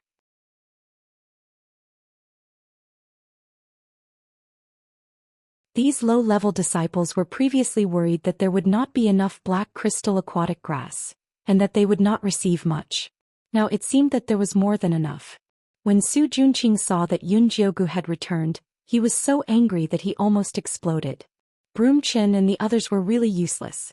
The trap that he had meticulously designed actually allowed Yunjioge to survive. Senior Su, with so many black crystal aquatic grass, we should have no problem crossing the deathly swamp, right? Lu Tian'er acted as if she did not see Su Junqing's ugly expression and asked with a sweet smile. It shouldn't be a problem. Su Junqing forced a smile. Senior Su, fortunately we did not disappoint you. Yunjioge threw the pile of black crystal aquatic grass in front of Su Junqing. Junior Yunjiao is really lucky. Su Junqing squeezed out a comforting smile, then looked behind Yunjioge and asked, "Where are Junior Chen and the others?" Senior Chen and the others accidentally cut their hands while picking the black crystal aquatic grass and attracted a lot of sharp-toothed fish. At that time the situation was critical, and for the sake of the bigger picture they let me leave with the black crystal aquatic grass first. In the end they were surrounded by the sharp-toothed fish and died in the line of duty. Not even their bones were left. Yun Jiuji's face was expressionless, but his voice was filled with pain. Sob sob sob, Senior Chen is really righteous. Sob sob sob, we will not forget Senior Chen's kindness. The Lu sisters immediately started sobbing. All the disciples also expressed that Senior Chen had died a worthy death and that they would definitely remember it in their hearts. Pui, what do you mean by dying in the line of duty? It was clearly you who secretly killed them. Su Junqing roared in his heart, but now that the crowd was in high spirits, he did not want to pour cold water on them. He could only force a smile and say, when we return, I will definitely report Junior Chen's heroic deeds to the sect and record their contributions. Yes, yes, yes.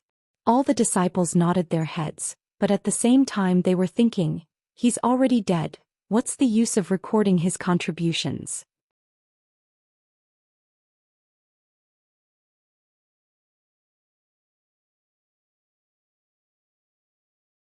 Chapter 321.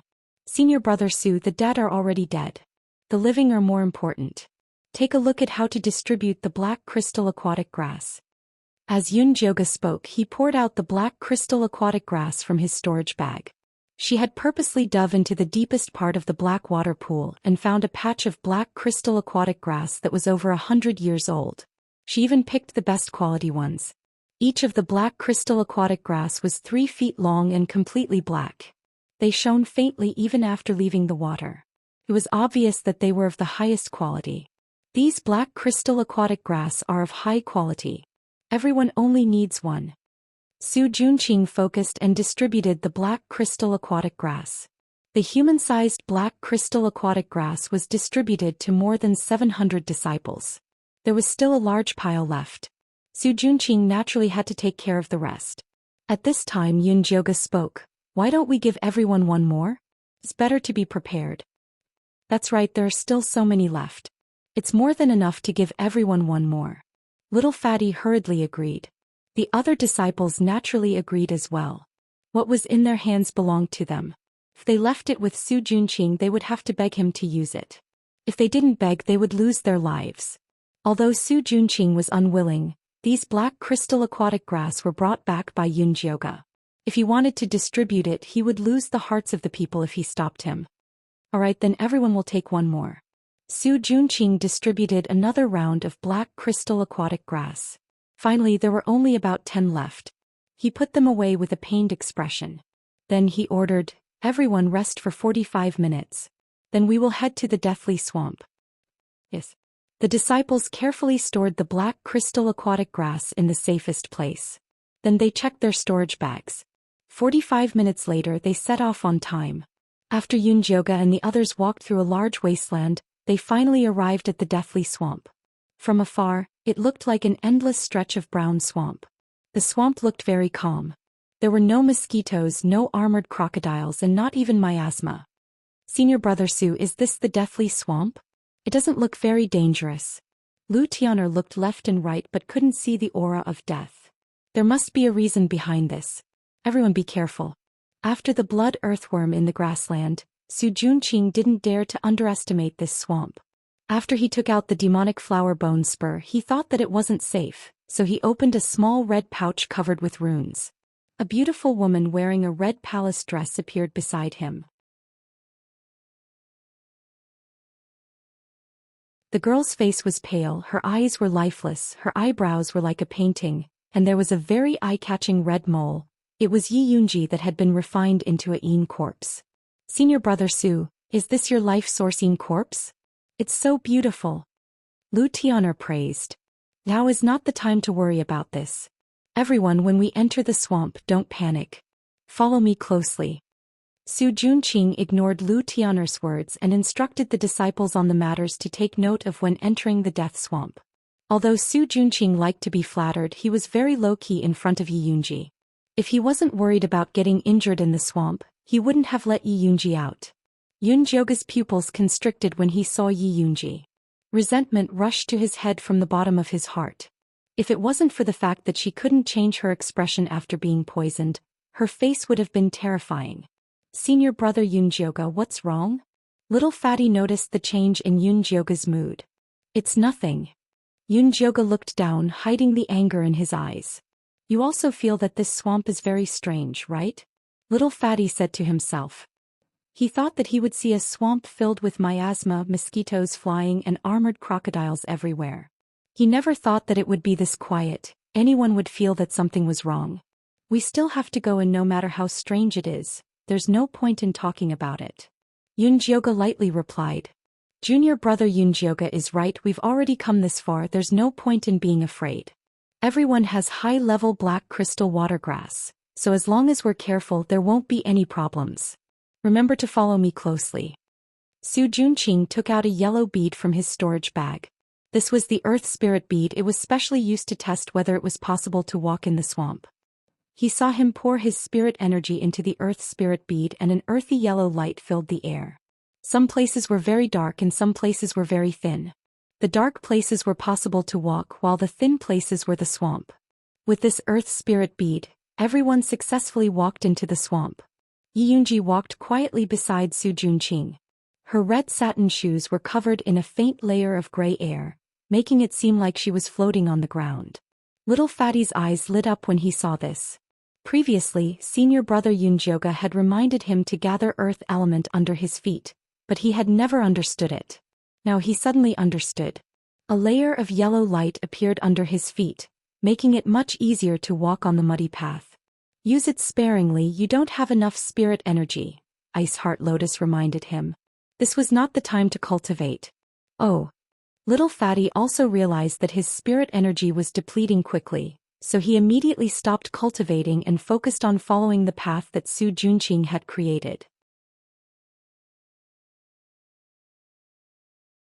From the outside, the swamp looked very calm, but once they entered, they realized that it was extremely hot and stuffy. It was like a steamer, making it hard for them to breathe. Sweat kept flowing out and even drinking water was useless. The path was terrifyingly calm, as if they were walking in a graveyard. There was no sound at all, not even the sounds of insects, fish, birds or beasts. Senior brother Yunjioga, something doesn't seem right. Little Fatty looked left and right, feeling a chill run down his spine. Yunjioga had been observing the swamp the whole time. When he heard Little Fatty's words, he took out a white feather-like leaf from his storage bag and threw it on the swamp. What is this? Little Fatty asked curiously. This is a white feather leaf, a medicinal herb used to dispel moisture. It can float on water and not sink, Yunjioga explained simply. Then why did you throw it here? Little Fatty didn't understand what dispelling moisture had to do with the swamp. You'll understand later. Yunjioga didn't explain and continued walking with Su Junqing. After walking through another 2 swamps, Little Fatty finally understood what Yunjioga meant. The white feather leaf that he had thrown out earlier appeared in front of him again. We've been walking in circles, Little Fatty cried out involuntarily. Su Junqing's expression turned ugly when he saw the white feather leaf. If it wasn't for Yunjioga's probing, he would probably have continued to lead the group in circles. Senior brother Yunjioga, have we encountered a ghost wall? Then what should we do? The disciples were all panicking and all of them went to ask Yunjioga, leaving Su Junqing to the side. This isn't a ghost wall, it should be some kind of illusion technique. As for how to break it, we'll need to borrow senior brother Su's earth spiritual bead. Yunjioga looked at Su Junqing indifferently. She couldn't open her spiritual eye, so she could only rely on external objects. You're tuning in to the Zhou Xian's Legacy YouTube channel. Don't forget to subscribe and join us on this journey to catch the most captivating stories.